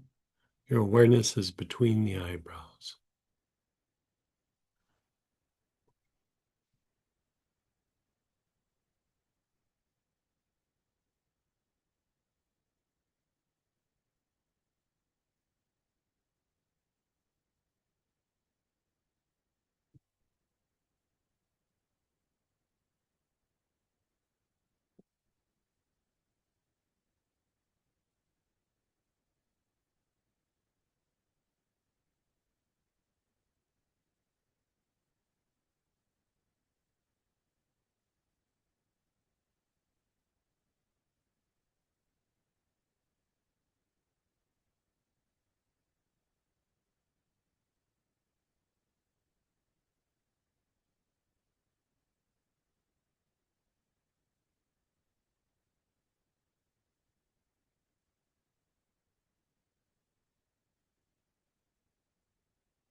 Your awareness is still between your eyebrows.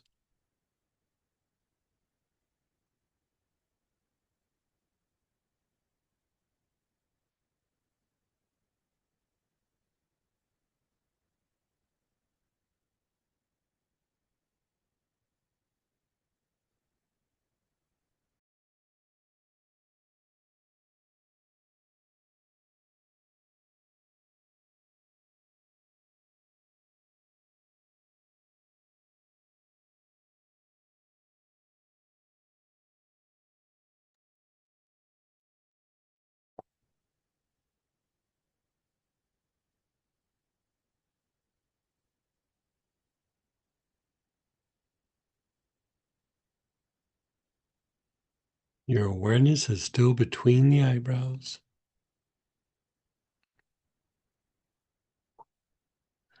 Move your awareness to the eyeballs, your eyes.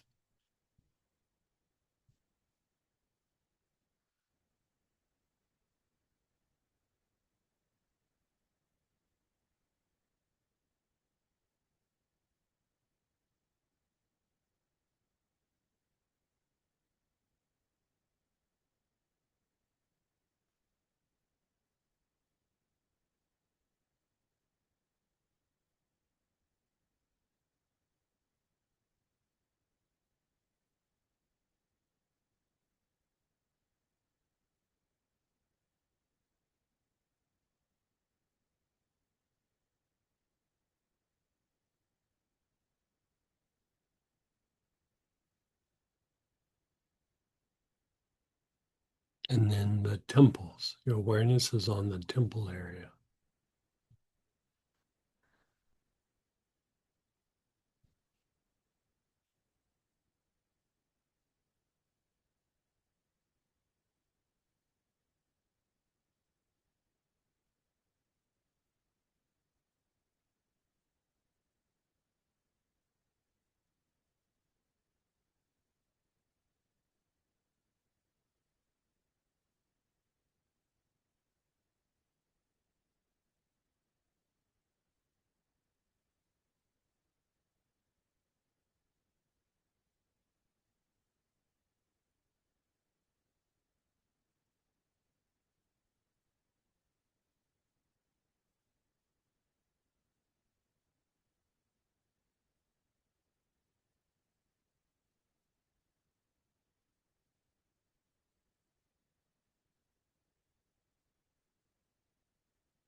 And then just let go. Just let go. So we just calm down dysregulation in that area between your eyebrows. Again, it impacts the sinuses and your eyes, some of the senses. It's like it helps to process sensory information. Has a lot to do with our thought processes, the energy of thought.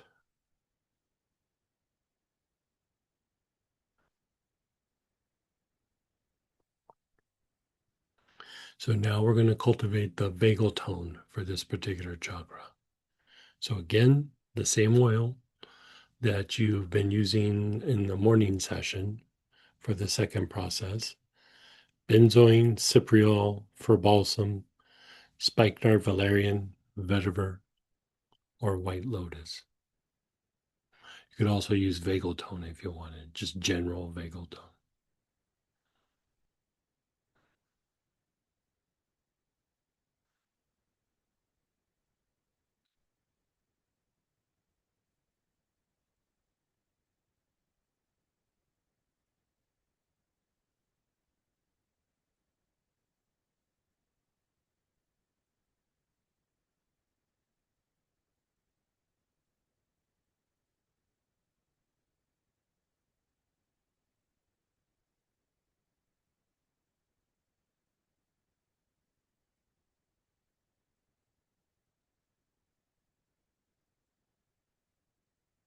So you're inhaling, your awareness is between your eyebrows.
Move your awareness to the eyes, the eyeballs.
And then the temples. Your awareness is on the temples.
Awareness is on your temples. You're taking nice, long, slow, deep breaths.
Awareness is on your temples. Nice, long, slow, deep breath.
Just pause and be still.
So do it again. Same oil.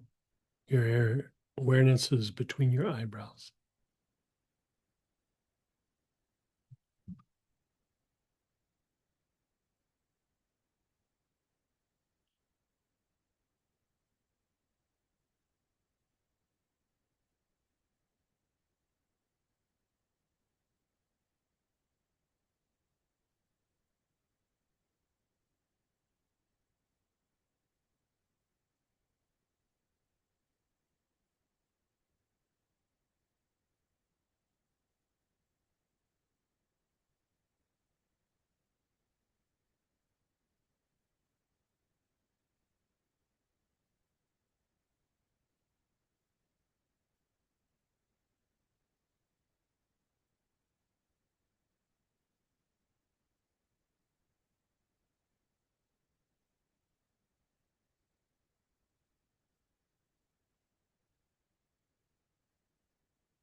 Your awareness is on your eyeballs.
Your awareness is on your eyeballs.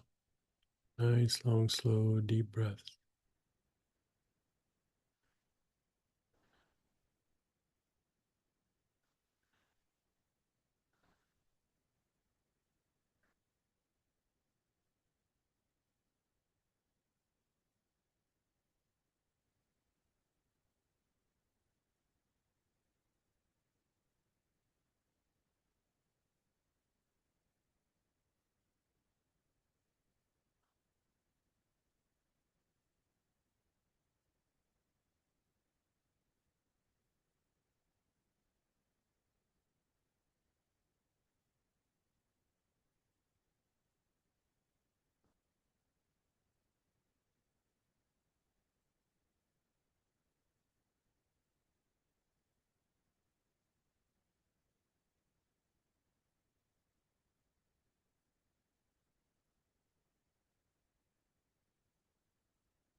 And then your temples. Your awareness is on your temples.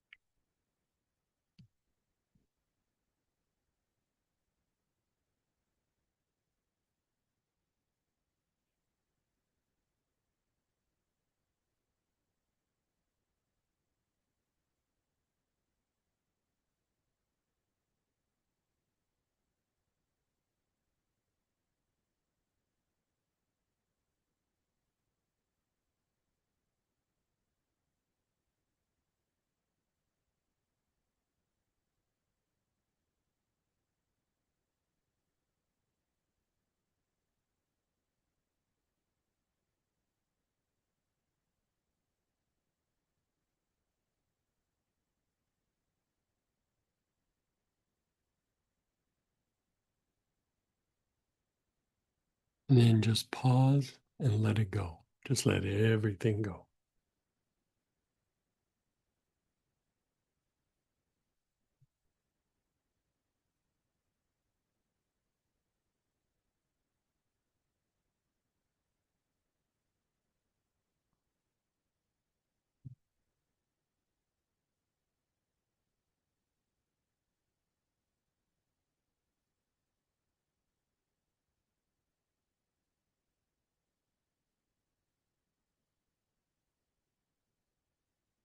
Hmm.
Okay, so we did the ajna.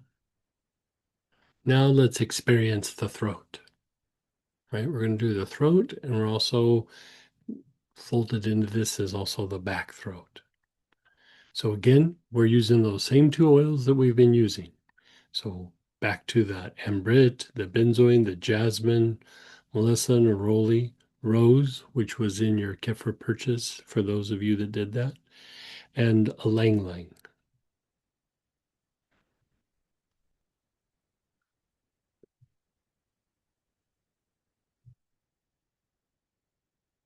So you have your oil. Your awareness is on your throat.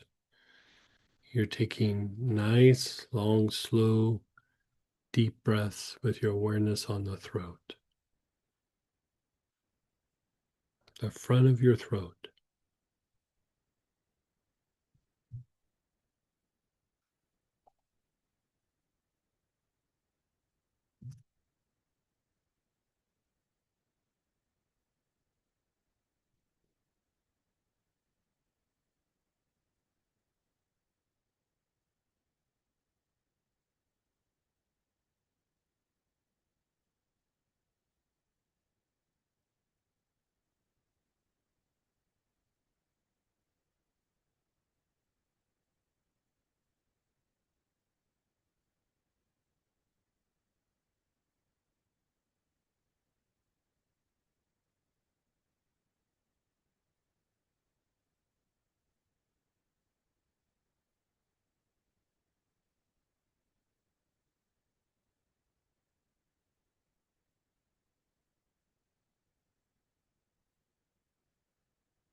Move your awareness to the back throat, the middle of the back of your neck.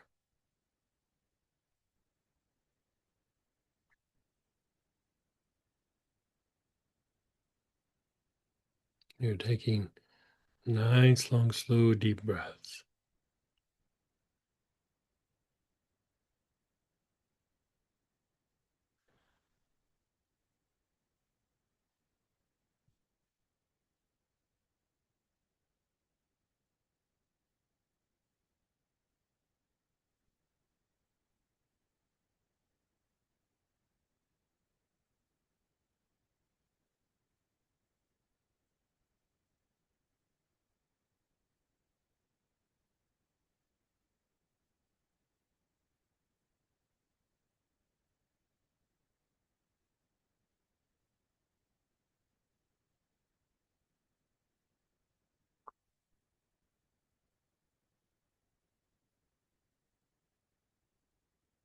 You're still on the back throat, the middle of the back of your neck.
Now go to the sides of the neck, like both sides of the neck.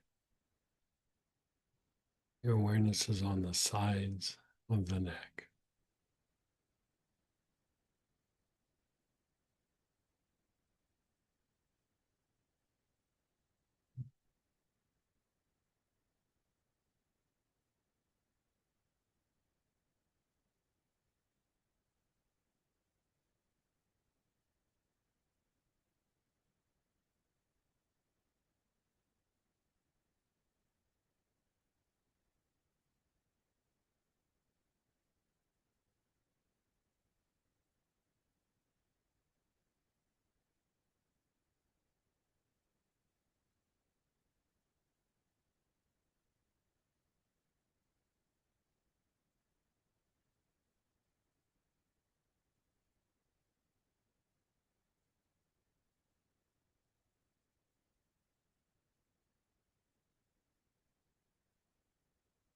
Your awareness is on the sides of your neck.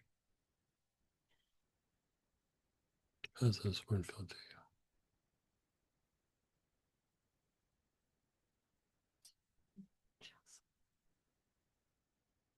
you? Relax.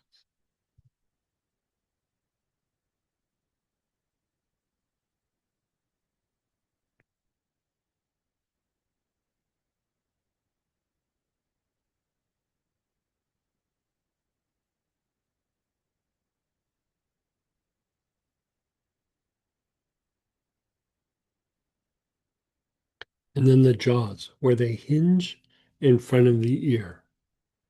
Your awareness is on the jaws where they hinge in front of the ear. Nice, long, slow, deep breaths.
And then just pause and be still.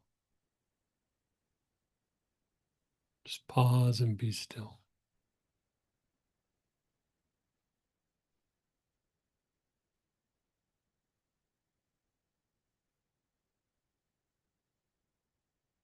You said that made your neck better.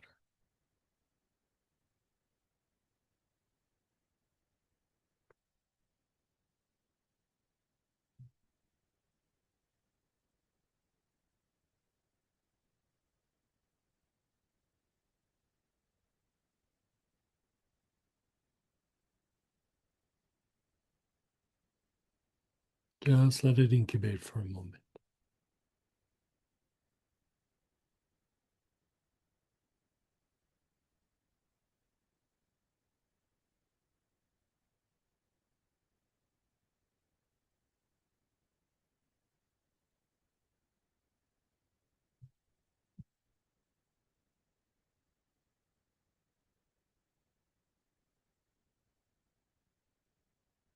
Okay, we're going to do that one again.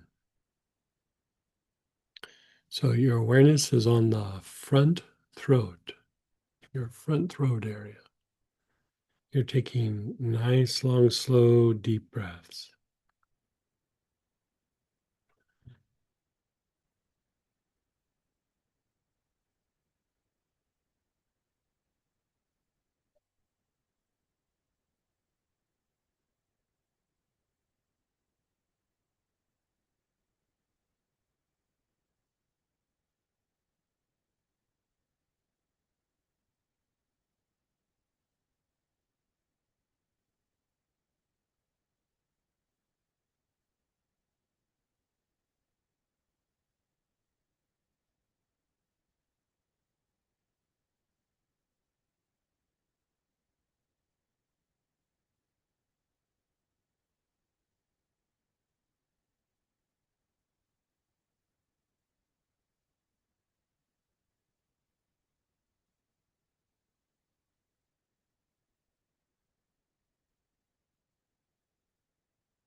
The back throat, your awareness is on the back throat.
The sides of your neck. Your awareness is on the sides of your neck.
Jaw minors, the area that hinges in front of the ear.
And then pause and let go.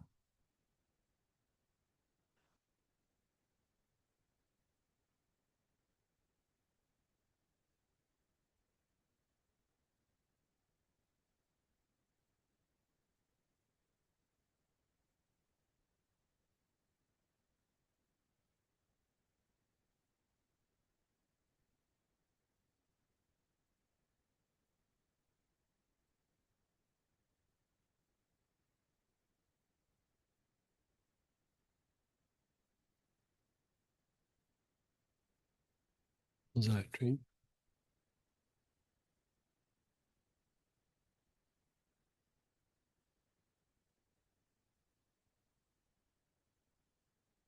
Okay, so now we're going to go to application B. Again, benzoin, cypriol, fir balsam, spikenard, valerian, vetiver, or white lotus.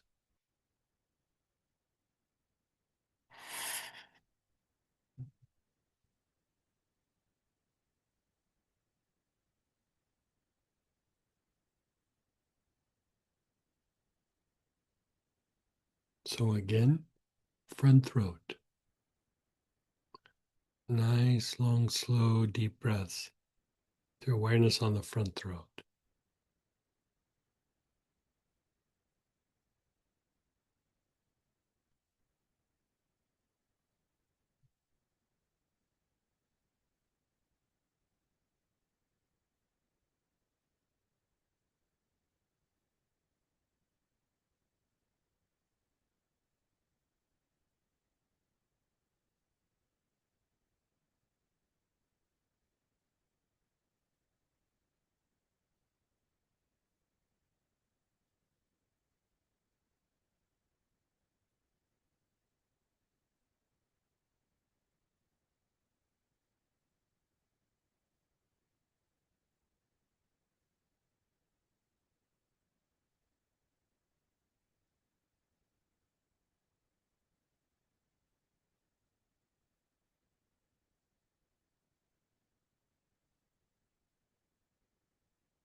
The back throat, your awareness is on the back throat.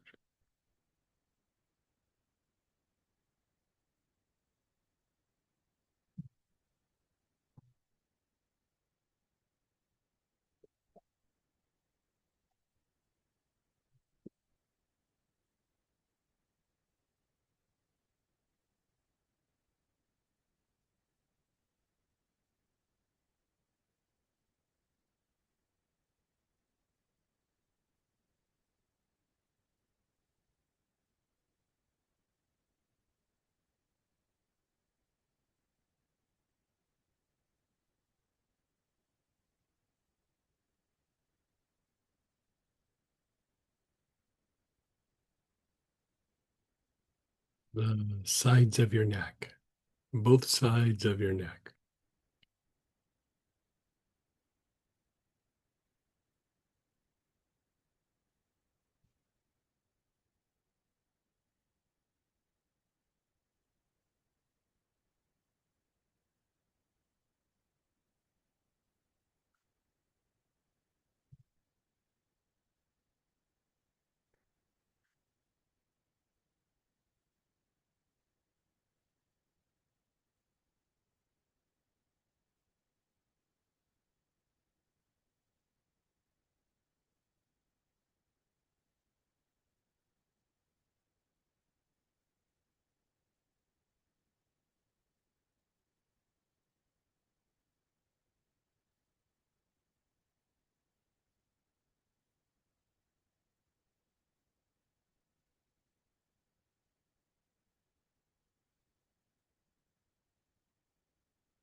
Your awareness is on the back throat, the middle of the back of your neck.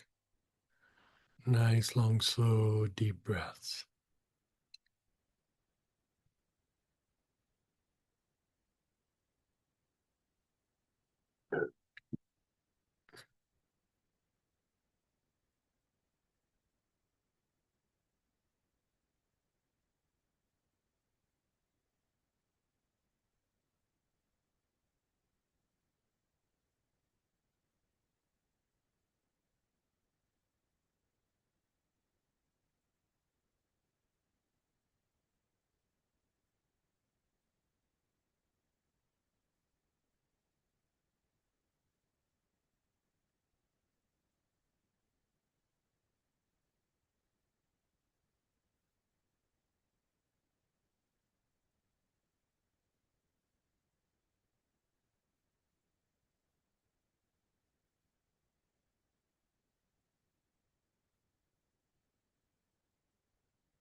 Sides of your neck. Nice, long, slow, deep breaths.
And then the jaw minors with a hinge in front of the ear.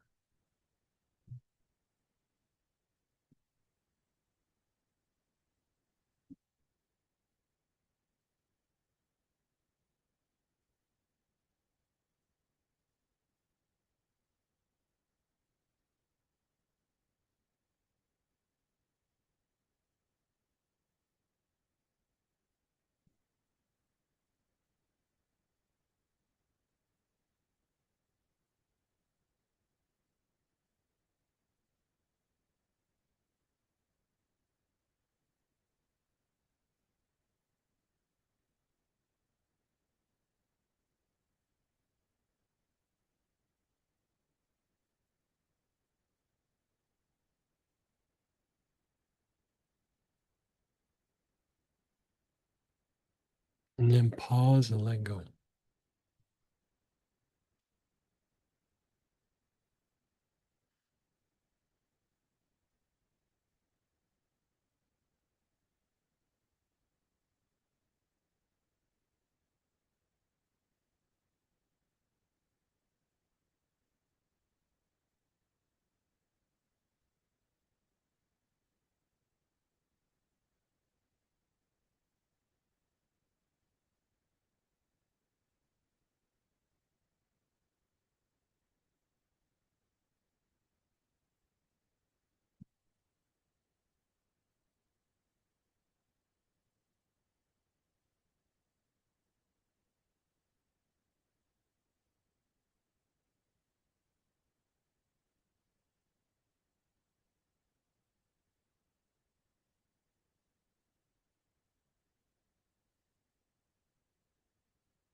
Do that one more time. Your awareness is on the throat.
Your awareness is on the back throat, the middle of the back of your neck.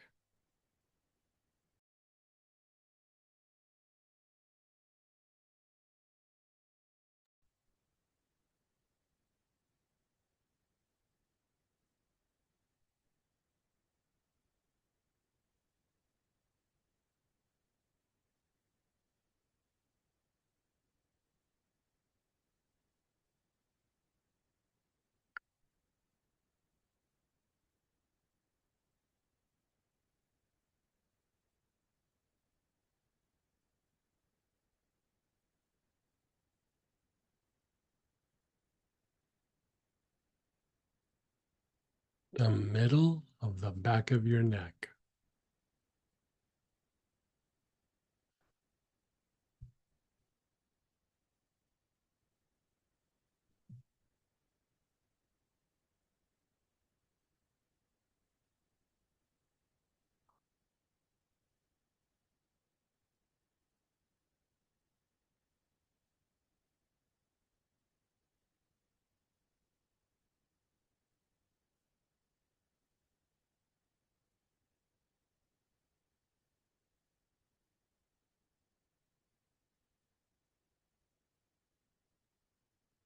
The sides of your neck.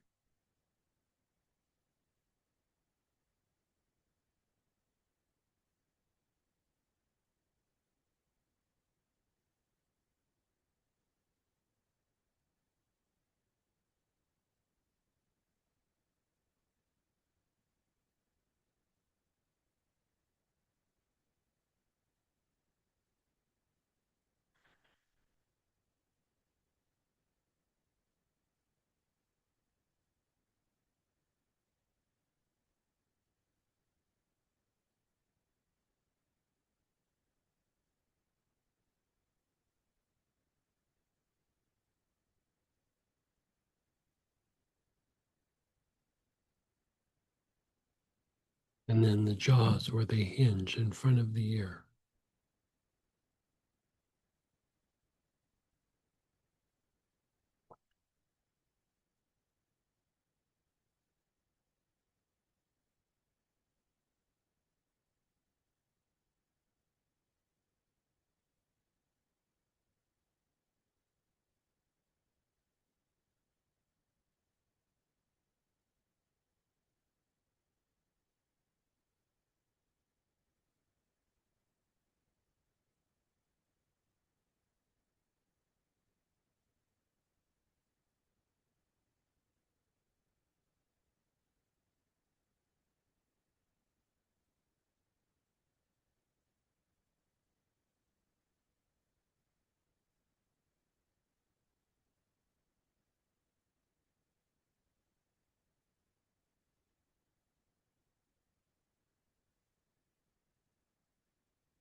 And then pause and let go.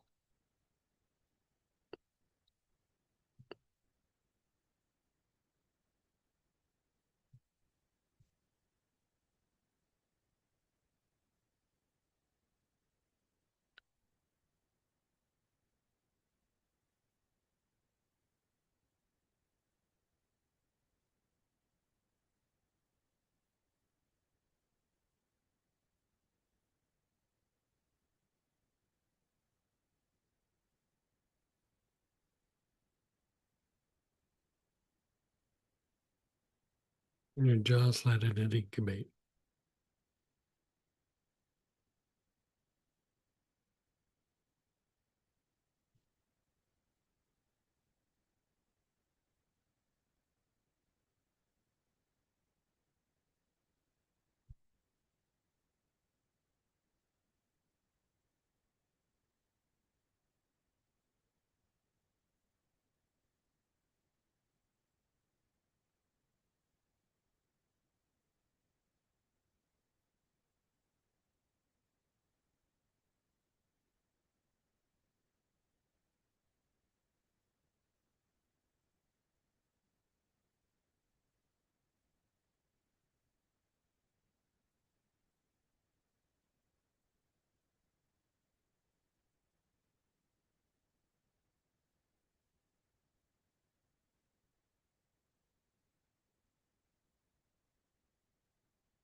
Let's go ahead and open it up to shares or questions. You can unmute yourself.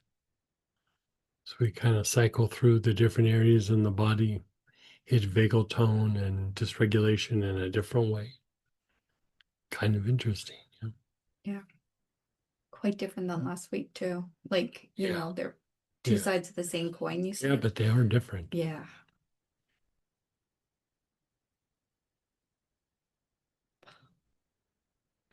When we were working on the ajna, I was like, oh, I could really use some jaw work because when we did the temples, the first thing I could feel was how tight the jaws were because I guess the temples were probably releasing.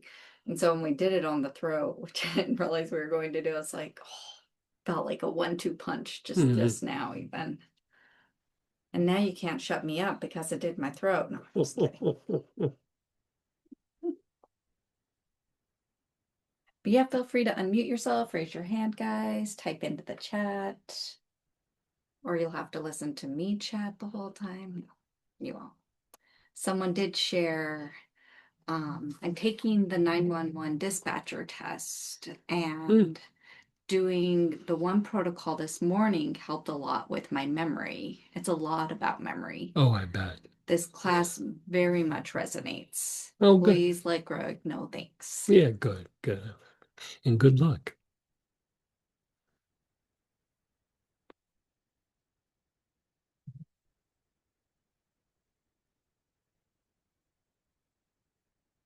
They said thanks. Yeah. My neck is looser.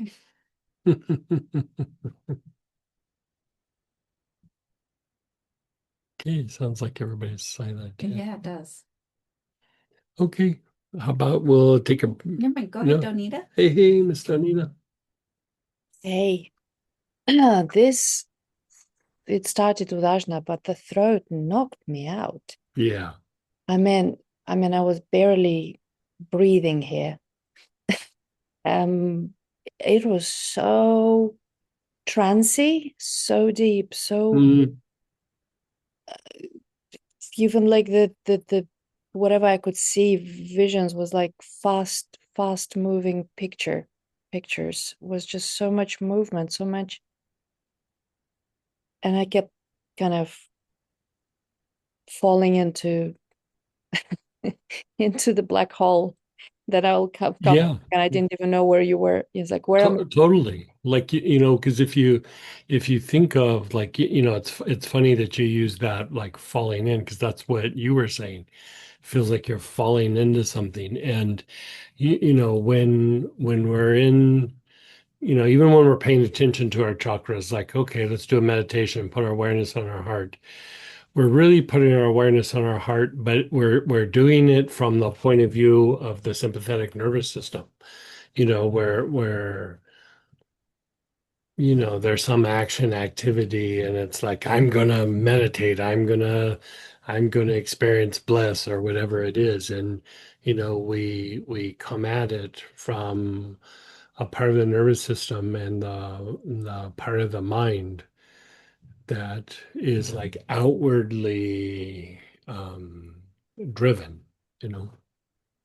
And so when you come to that same place, but you really calm down that survival, like the survival field or the survival drive, and you're not making it go away, but you're just calming it down, and you start cultivating deeper levels of vagal tone, which a deeper level of vagal tone starts to be a kind of conductivity or sharanagati, you know, like it's a it's a conductive thing. And that same center that we're sitting there trying to activate, it is like that. You're falling into it, or you're going in through a gateway into something deeper in the inner world. And so really in theory, we should be able to meditate on any of our chakras. But you know, usually we do the heart and the crown just because, you know, connecting and trying to get to that place where there's some sort of vagal tone. But when you start having that ability to, like you said, fall into that chakra, you know, the level or degree of healing that can happen in that particular area or that realm that's associated with that chakra is deepened. It's like you're accessing the healing potential within a particular center. And so, that falling in, like if you think about like throat chakra, the one that you felt falling into is thyroid, it's lymphatic function, it's the neck muscles. Um, is it thyroid, parathyroid? Has a somewhat of an impact on the physical heart, but it's also the creative process. There's so many things. It's the lower mind, it's the concrete mind. And so, given like some of the things in the past that you've had with your lymphatic system, think of it as a way of being able to access like deeper healing for that lymphatic function that we all struggle with that, but anytime that you can fall into that area, you're literally going to that place of healing within the body, but specific to that center. Like, so each of the chakras are like a gateway or a door. And there's also an aspect of God within the chakra. There's also an angelic energy in the chakra. Yeah. Mm, it felt very,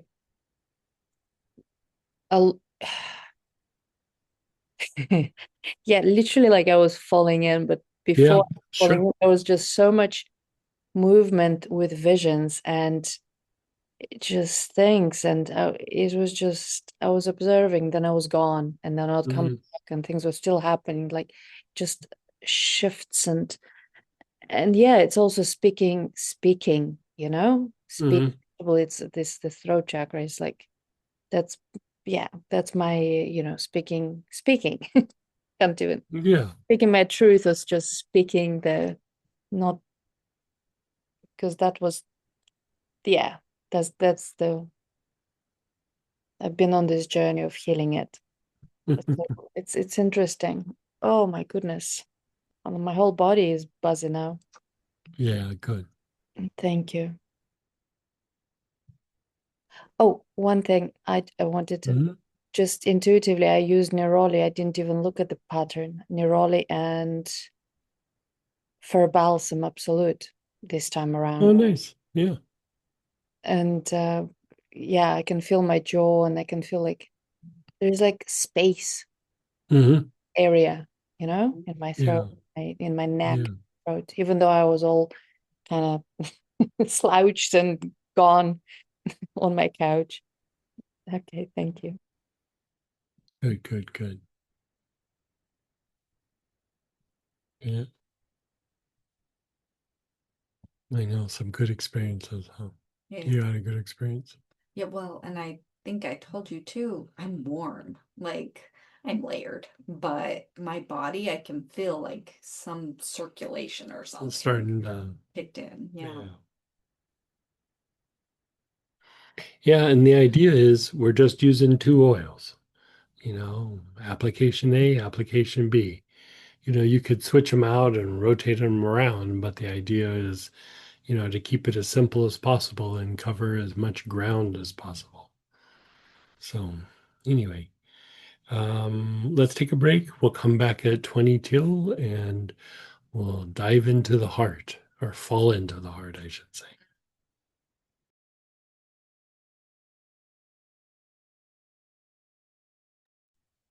Hey, everybody, let's come on back. Let's do the heart chakra.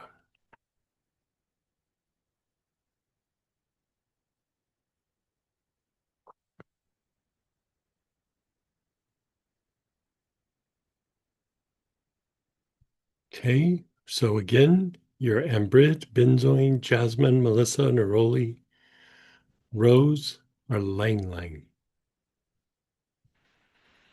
And we're going to start with the high heart, that little area that's between the two collarbones, that notch between the two collarbones, the bottom of your throat, the upper part of your chest right there.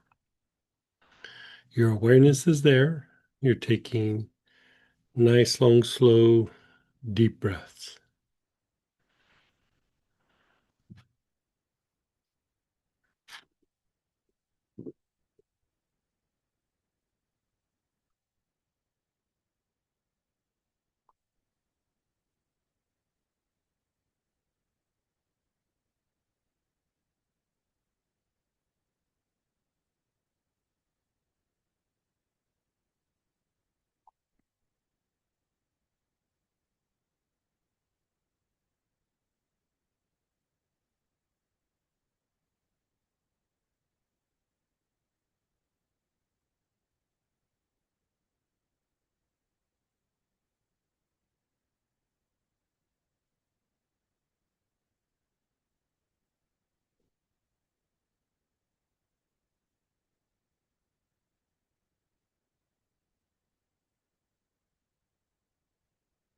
You're up on that high heart area. You're taking nice, long, slow, deep breaths.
Your awareness is on the center of your chest, the front heart.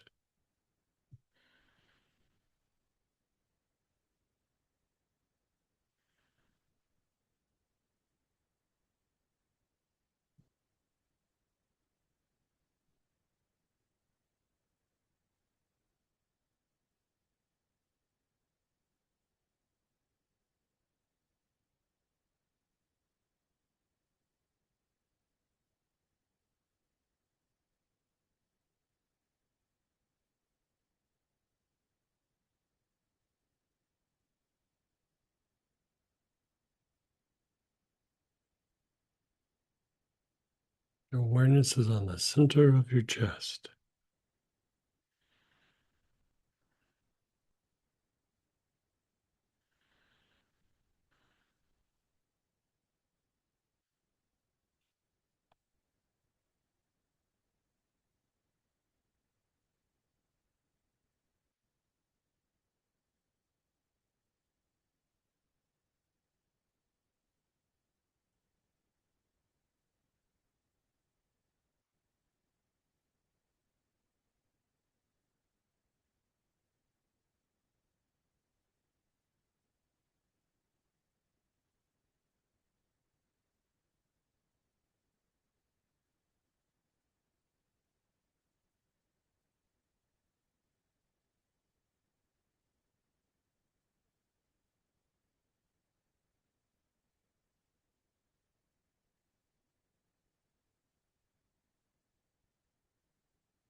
Now, Move your awareness to the back heart, that area between your shoulder blades.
And then your lungs.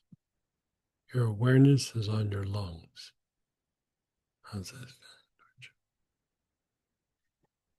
Hmm.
Your awareness is on your lungs. Nice, long, slow, deep breaths.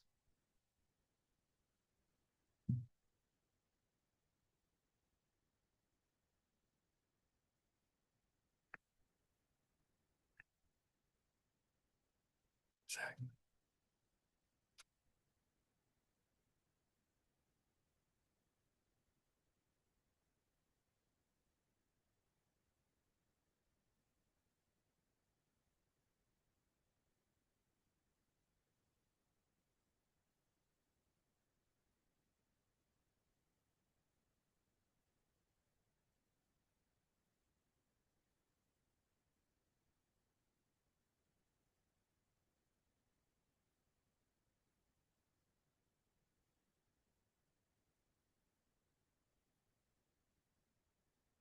And then pause and be still.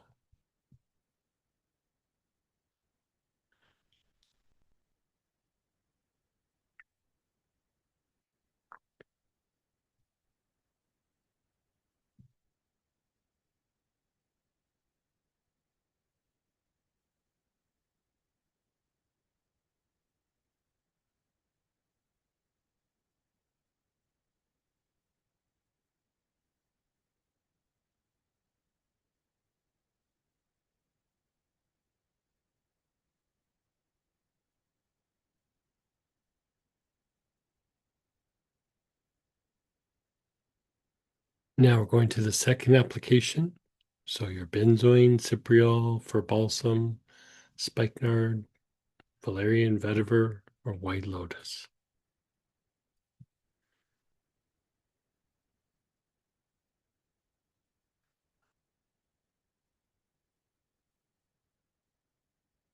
You're inhaling, your awareness is on the high heart, that little notch between the two collarbones.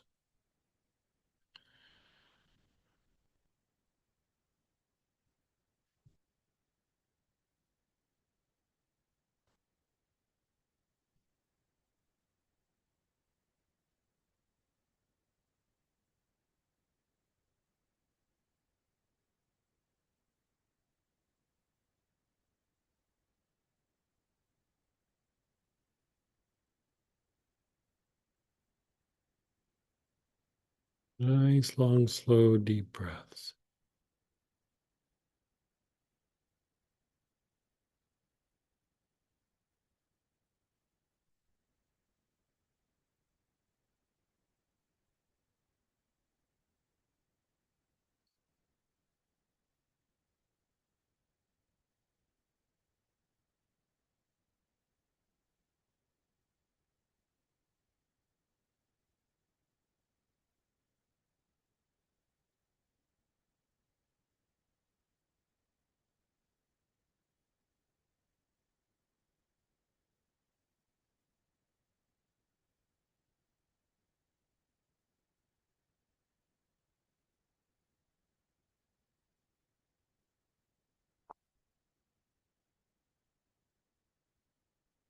The center of your chest.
Move your awareness to the back heart, that area between your shoulder blades.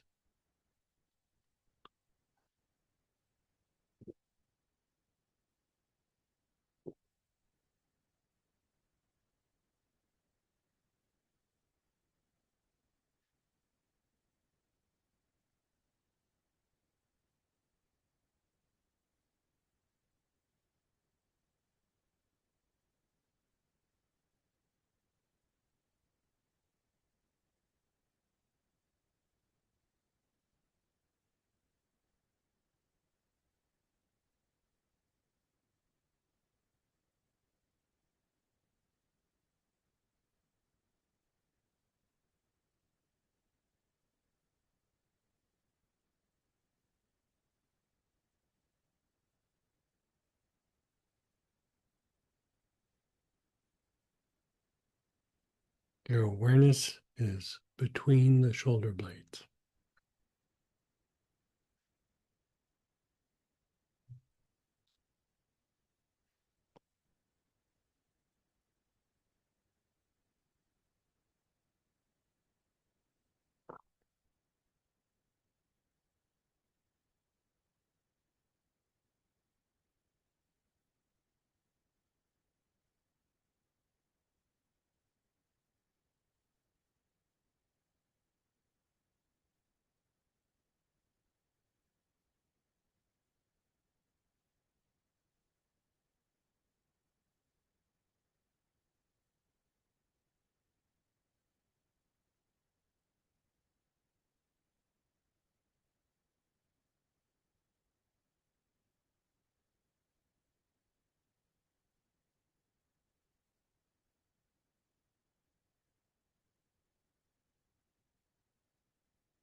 and then your lungs.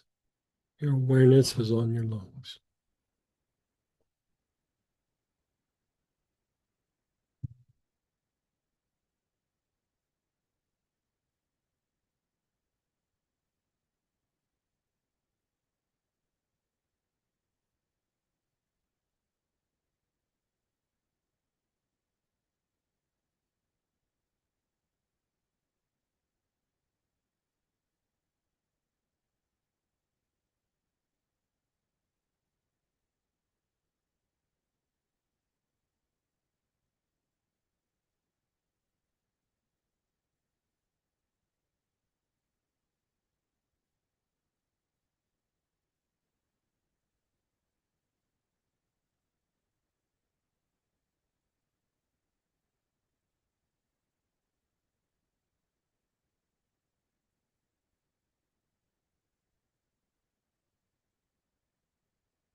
Your awareness is on the lungs.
Just pause and let go.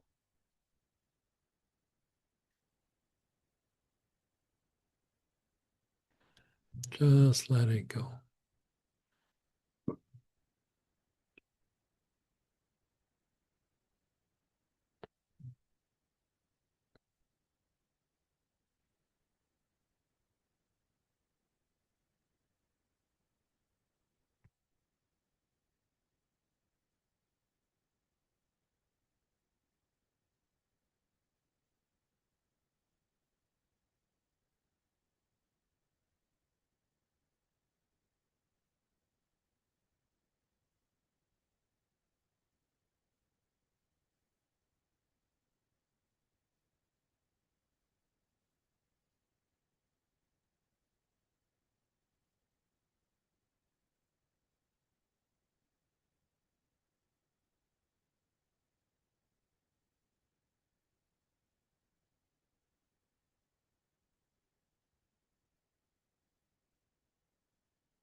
Okay.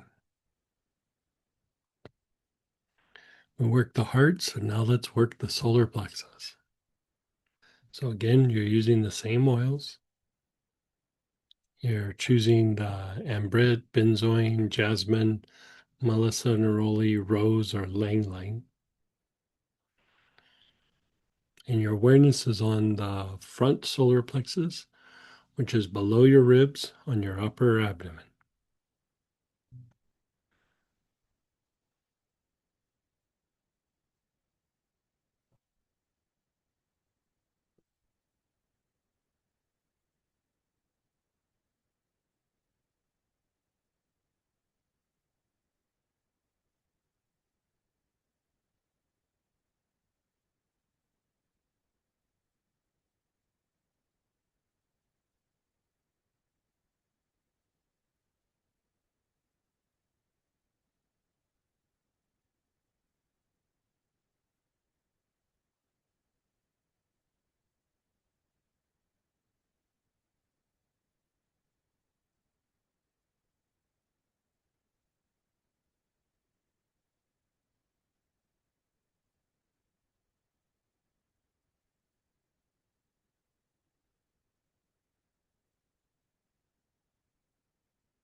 Still on the front solar plexus.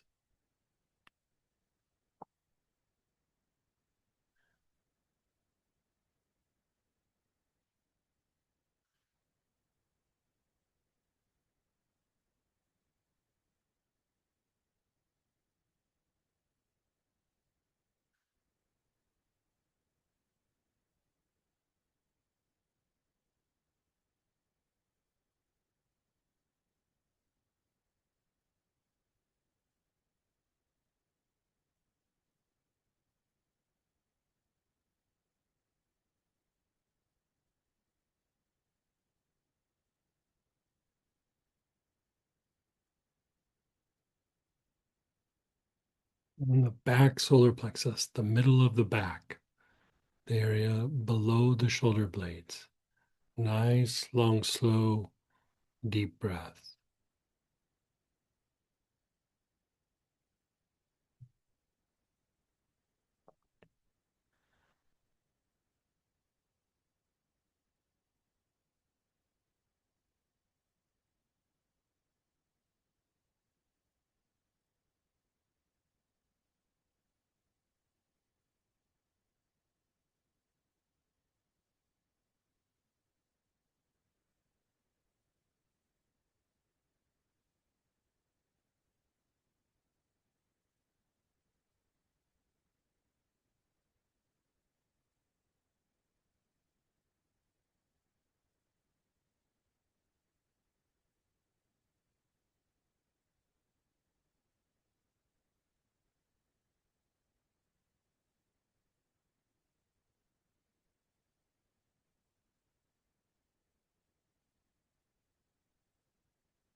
Now, move your awareness to the spine. Your awareness is on the spine.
Now, you're letting go of the spine, and from below the ribs down to the navel area, you're going to just put your awareness on the internal organs, right? Just that whole abdominal cavity. So your awareness is on the internal organs. You're taking nice, long, slow, deep breaths.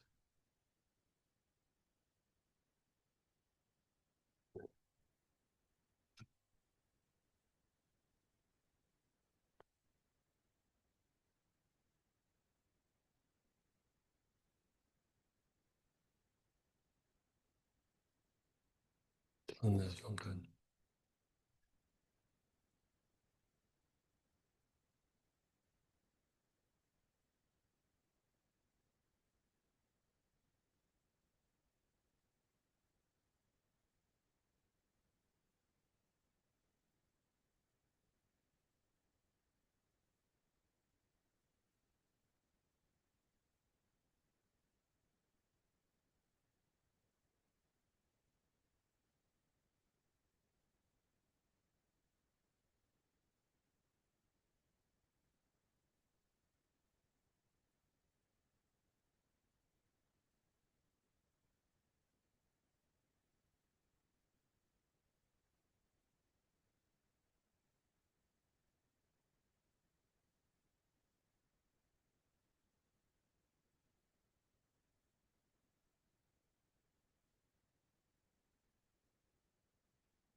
You're still on those internal organs.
Pause and let it go.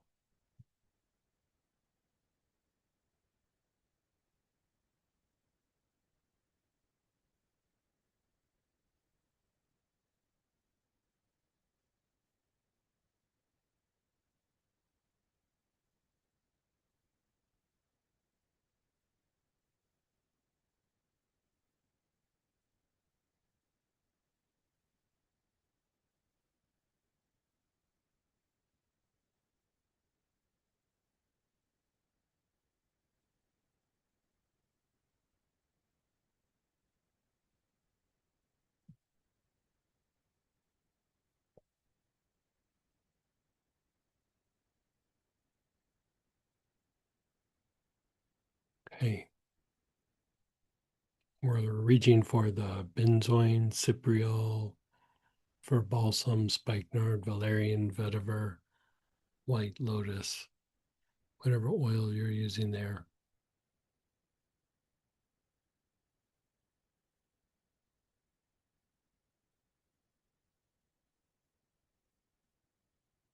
Again, your awareness is on the front solar plexus, that area below your ribs on your upper abdomen.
Your back solar plexus, the mid back area, that area below your shoulder blades.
Your awareness is on that back solar plexus, that mid back area.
Your awareness is on the spine. Move your awareness to the spine.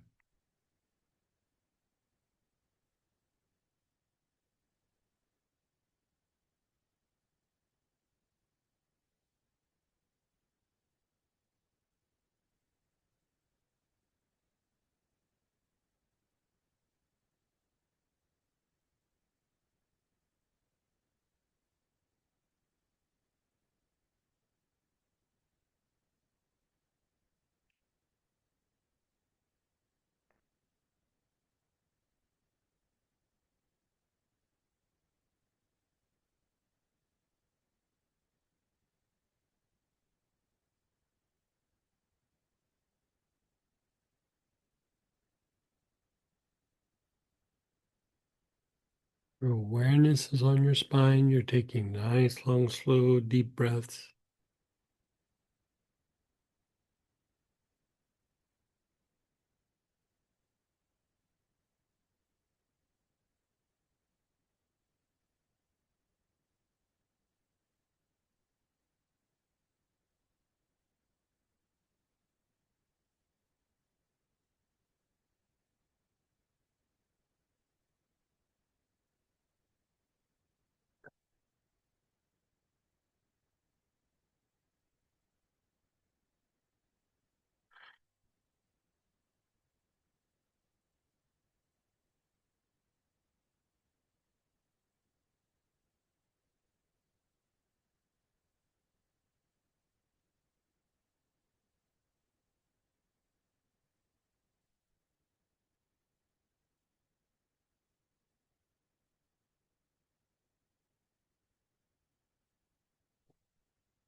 Now, move your awareness to the internal organs, that area below your ribs, all the way down to your navel, the abdominal cavity.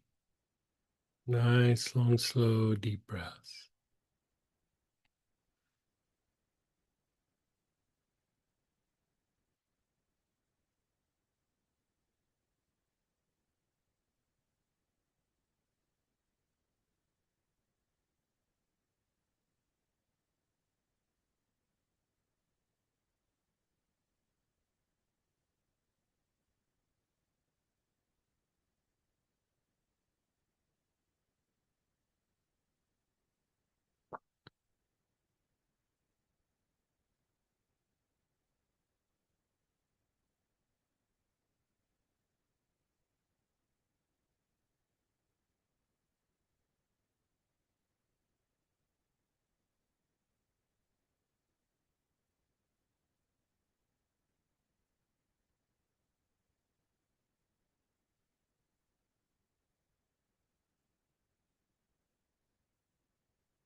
And then pause and just let it all go.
How does that feel to you?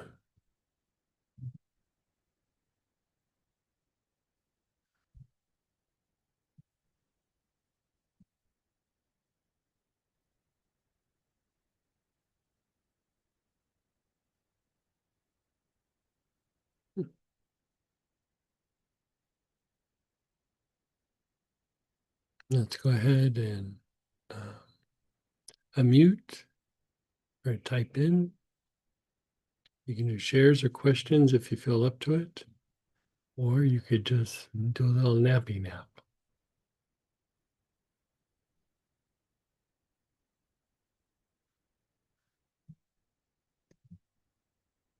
We have a wow. Mhm. And it's all pretty relaxing. You're going through and you're doing vagal tone and calming down dysregulation in the body. But you notice like each area feels a little bit different. And, here we kind of feel it in the body, but I'd say later you'll notice it in your emotions and the way you think. you know all of a sudden something that bothered you or got real repetitive, or you went down the rabbit hole with it, you're bothered by it or whatever, and all of a sudden it won't have the same charge or the legs that it used to have. And over a period of time, we kind of break out of these patterns.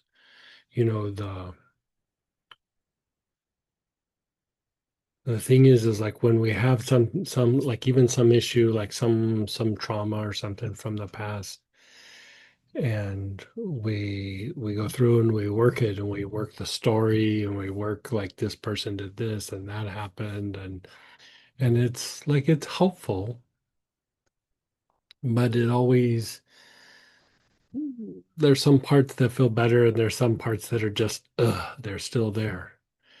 And really the more that you resolve the imbalance in the nervous system, like you're basically completing that neural cycle, the more that you complete that neural cycle, it just resolves things.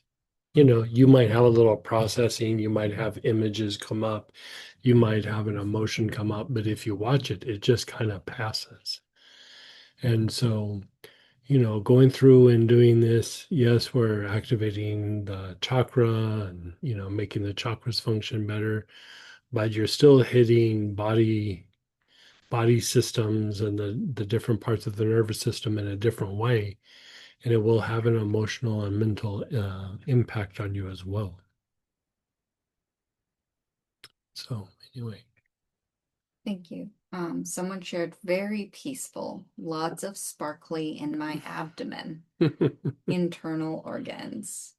And then somebody said sleepy. Someone's asking, what internal organs are we focusing on?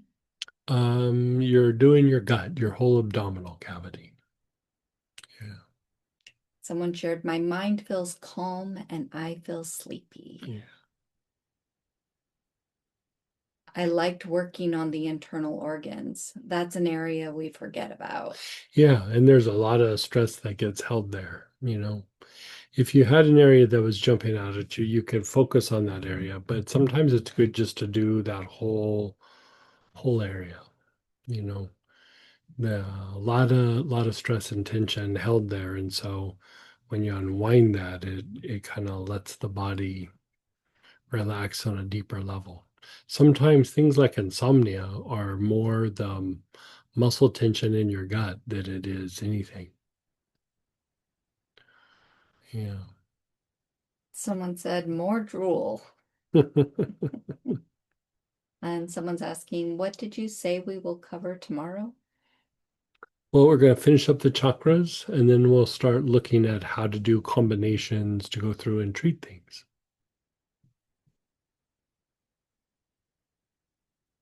All right, good shares and questions, guys.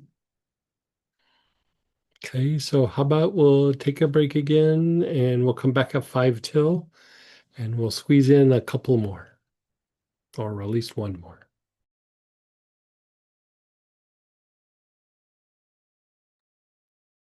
Hey, everybody. Let's come on back. We're at the top of page 8, segment 9.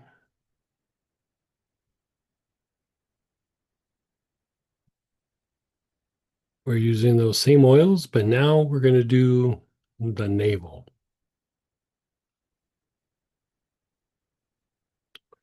So again, you're choosing ambret, benzoin, jasmine, melissa, neroli, rose, ling ling. You're choosing one of those.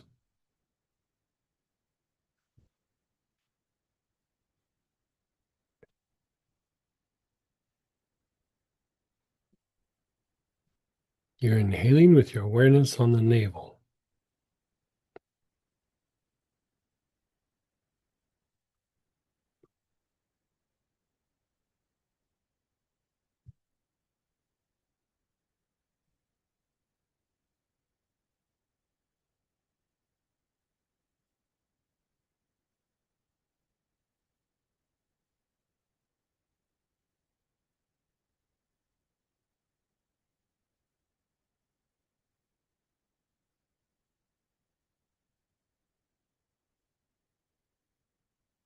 Taking those nice, long, slow, deep breaths.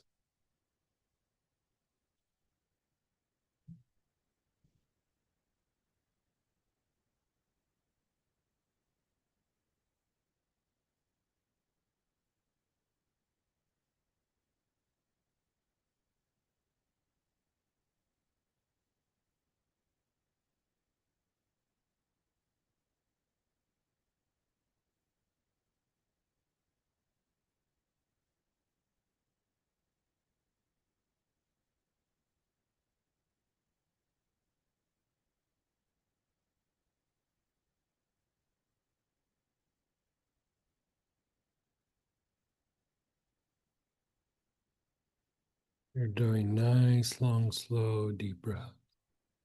Your awareness is on the navel.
an inch and a half below the navel. Your awareness is an inch and a half below the navel.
Now you're an inch and a half below the navel.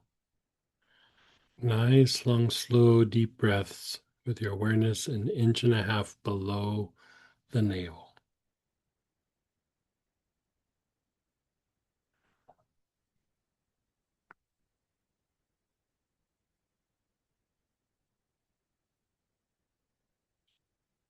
How's this one feeling on your navel? Hmm.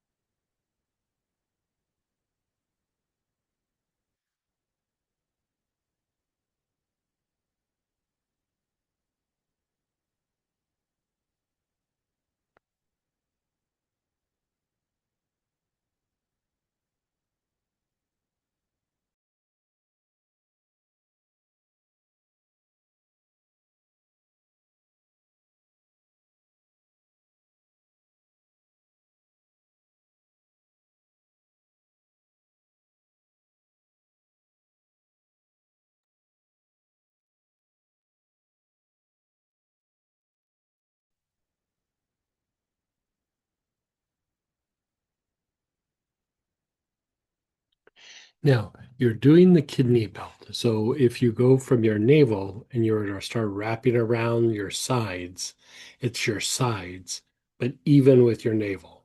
So if you go from your navel, start going off to your hip, like your sides there, keep your awareness on the sides, right? There's meridians there that we're trying to unwind.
And now move your awareness to your spine.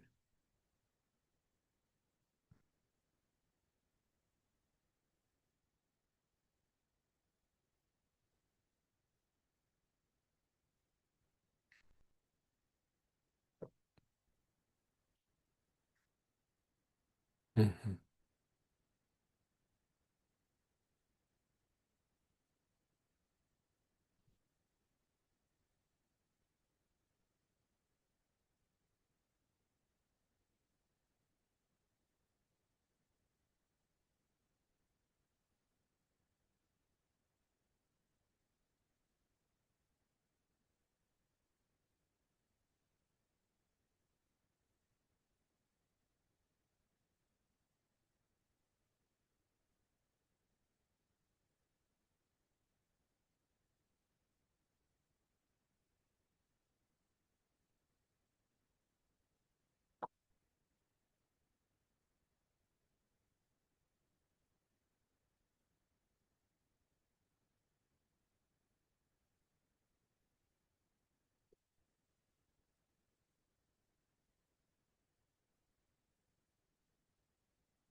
And then just pause and be still.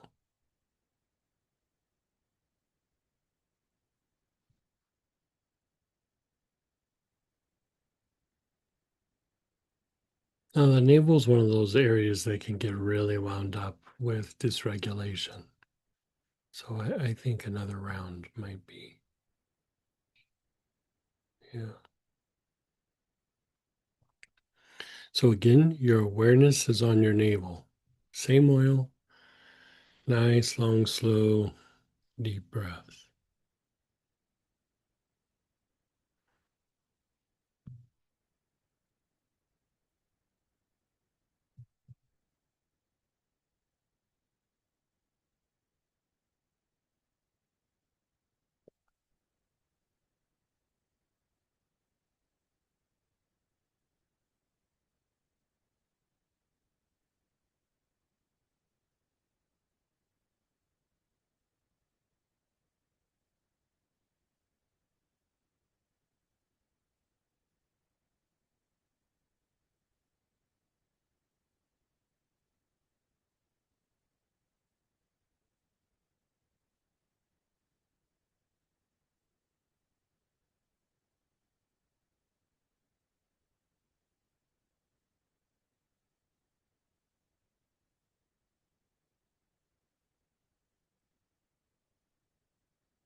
An inch and a half below your navel.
Again, the kidney belt meridians. So the sides of your hip, if you go from the navel around towards the back, that side area.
And then your spine. Your awareness is on your spine.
And then just pause and let it go.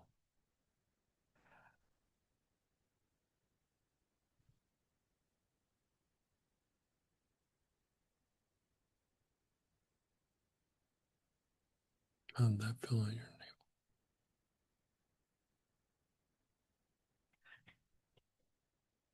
navel?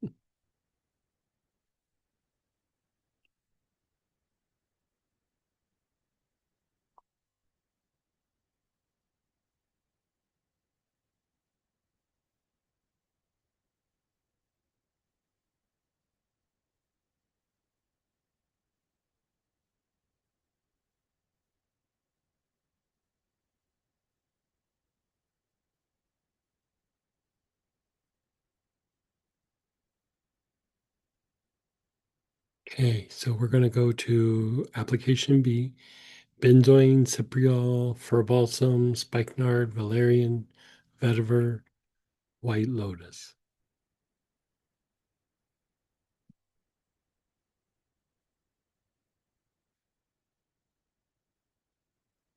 So again, your awareness is on your navel. Now we're doing the vagal tone aspect for the chakra.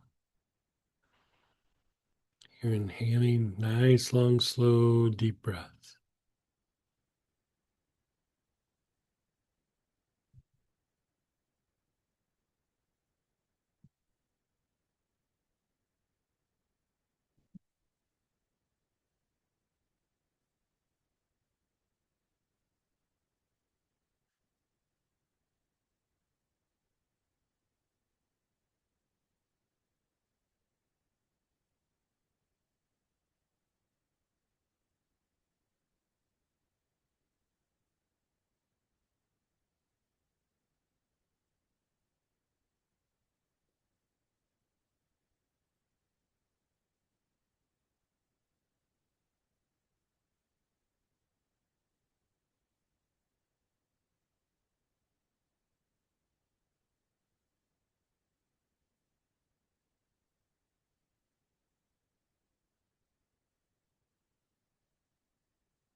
Drop down an inch and a half below your navel.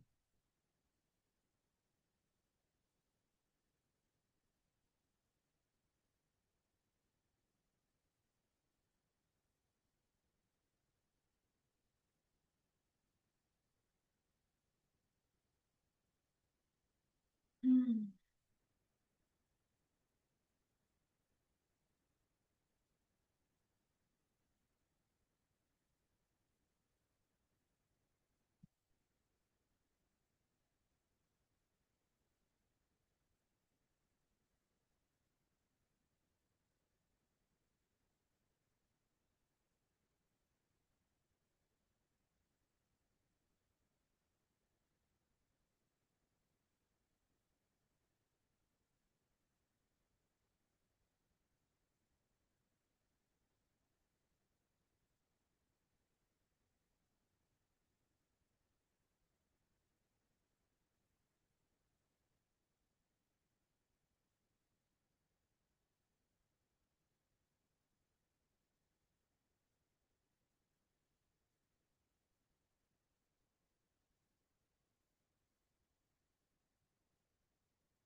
You're an inch and a half below the navel.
You're on the kidney belt, sides of your body. Nice, long, slow, deep breaths.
Your awareness is on the spine.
Your awareness is on the spine.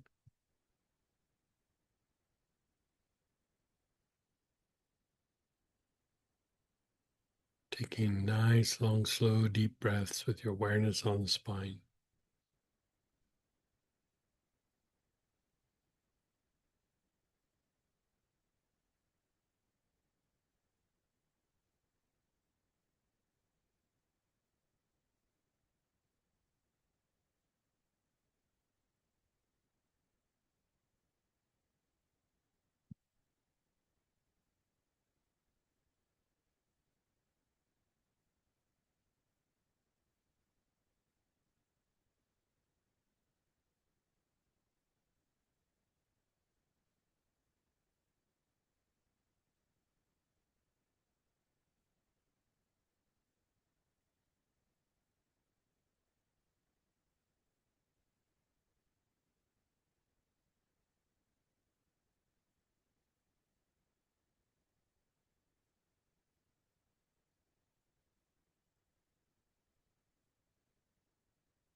Just pause and be still.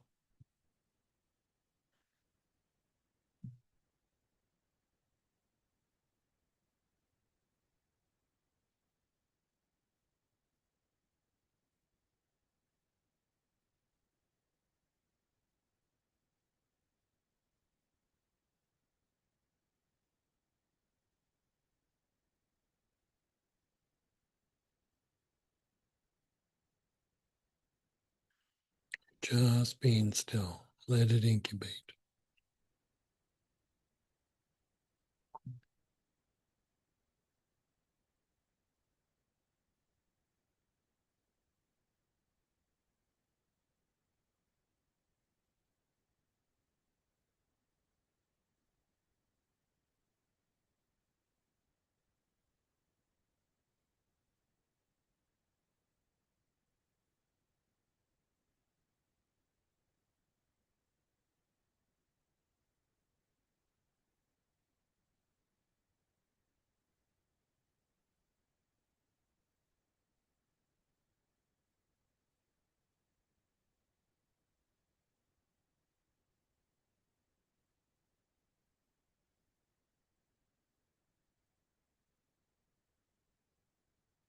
And we're doing that same one more time.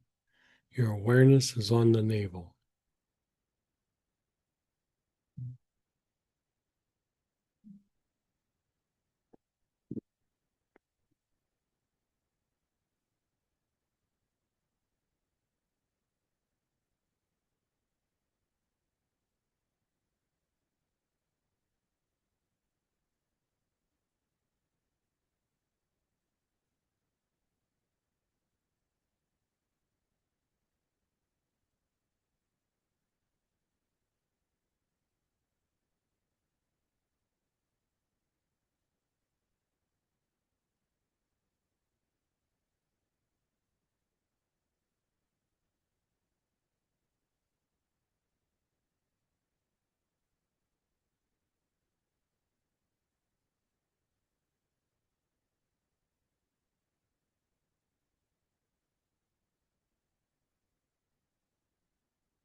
Your awareness is an inch and a half below your navel. You're taking nice, long, slow, deep breaths.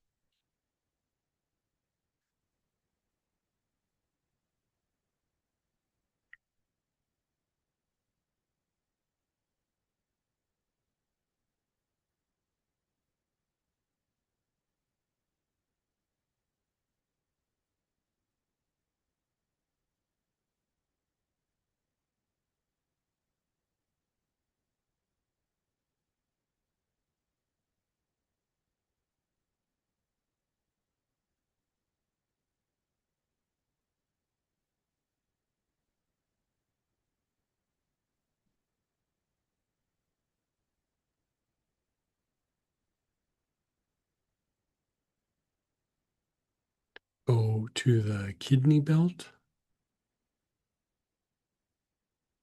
Your awareness is on the sides from the navel, wrapping around towards the back, that whole side area.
And your awareness is on the spine.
Your awareness is on the spine. Nice, long, slow, deep breaths.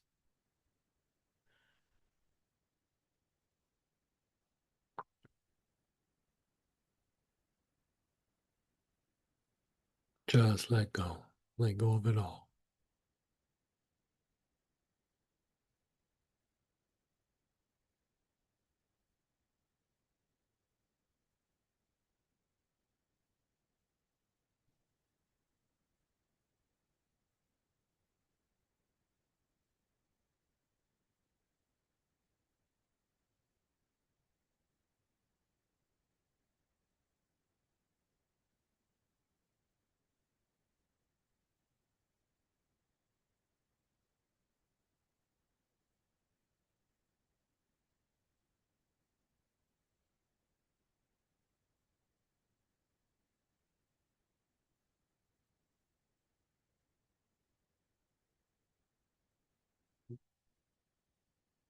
Mhm.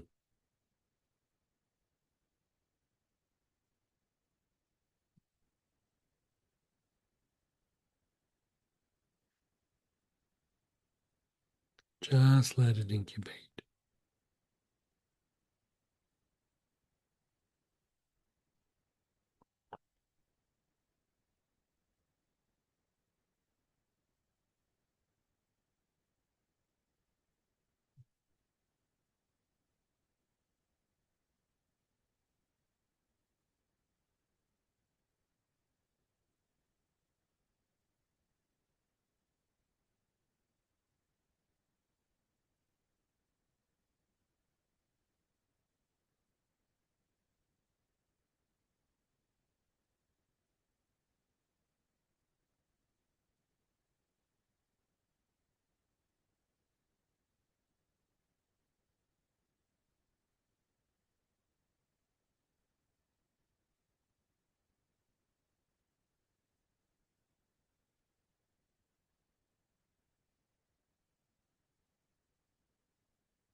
Okay. How did you do?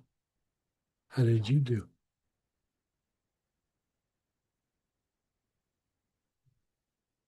I think I did pretty awesome. I noticed it took you about 45 seconds to like speak.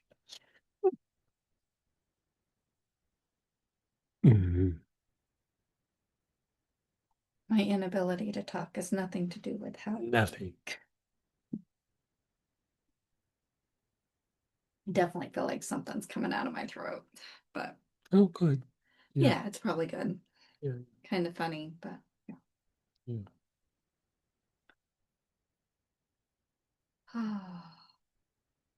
Did you tell them they could unmute, Mhm. raise their hand, talk?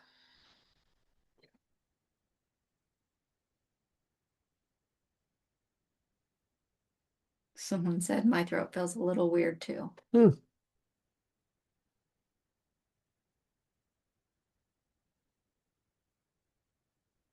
Someone said, and mine. Really? Yeah. Wow.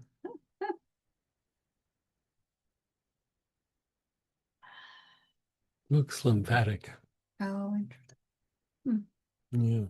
Is that navel related? Well, navel has the appendix in it, so it's a big lymphatic vessel. Hmm. So yeah, it could be. I like it. Someone said gunked up, to be blunt. Yeah, yeah.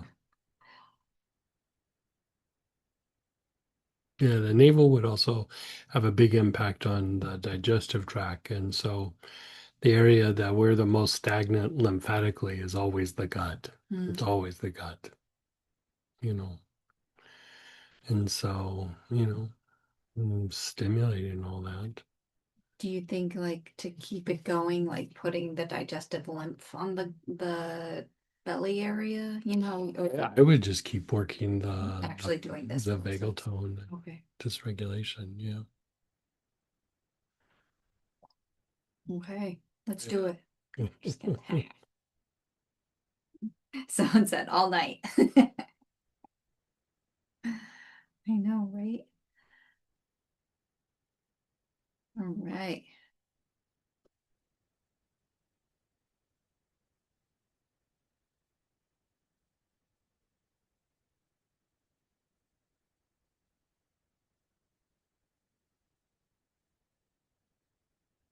Someone's asked saying an inch and a half below belly button, is that the hara or dantian or Dantian. Yeah.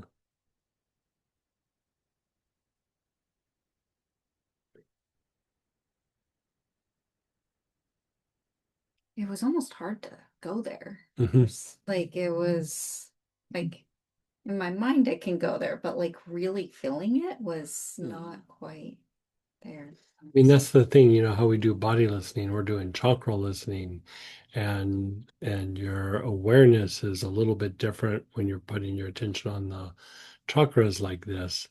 And just how you're putting your awareness on there actually opens up a different dynamic within the chakra. So much of our attention is survival oriented. And so, like when we put our attention somewhere, we don't always have mm, the attention to like activate or go deeper into the chakra. And so, it's another dynamic of the play between the body and the mind. And so by going through and doing this, you're deepening the body listening, you're deepening the chakra listening, you're deepening the messaging between the body and the mind. And that is generating a lot of circulation of energy or well, let's just say energy in the body.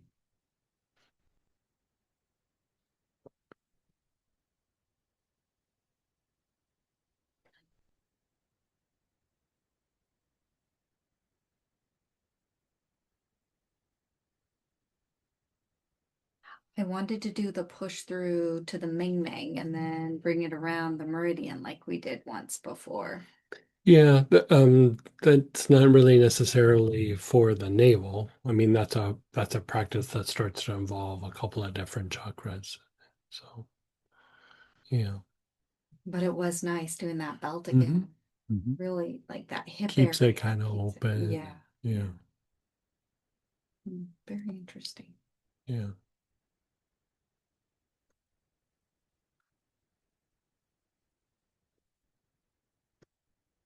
Okay, you guys. Well, let's call it a night. We still have about 10 minutes, but we won't be able to fit in a process. So we'll call it a night. We'll get started again 10 o'clock in the morning. We'll finish up the chakras and you getting to have your experience with each chakra. And then we'll talk about like how to utilize this in a therapeutic applications. So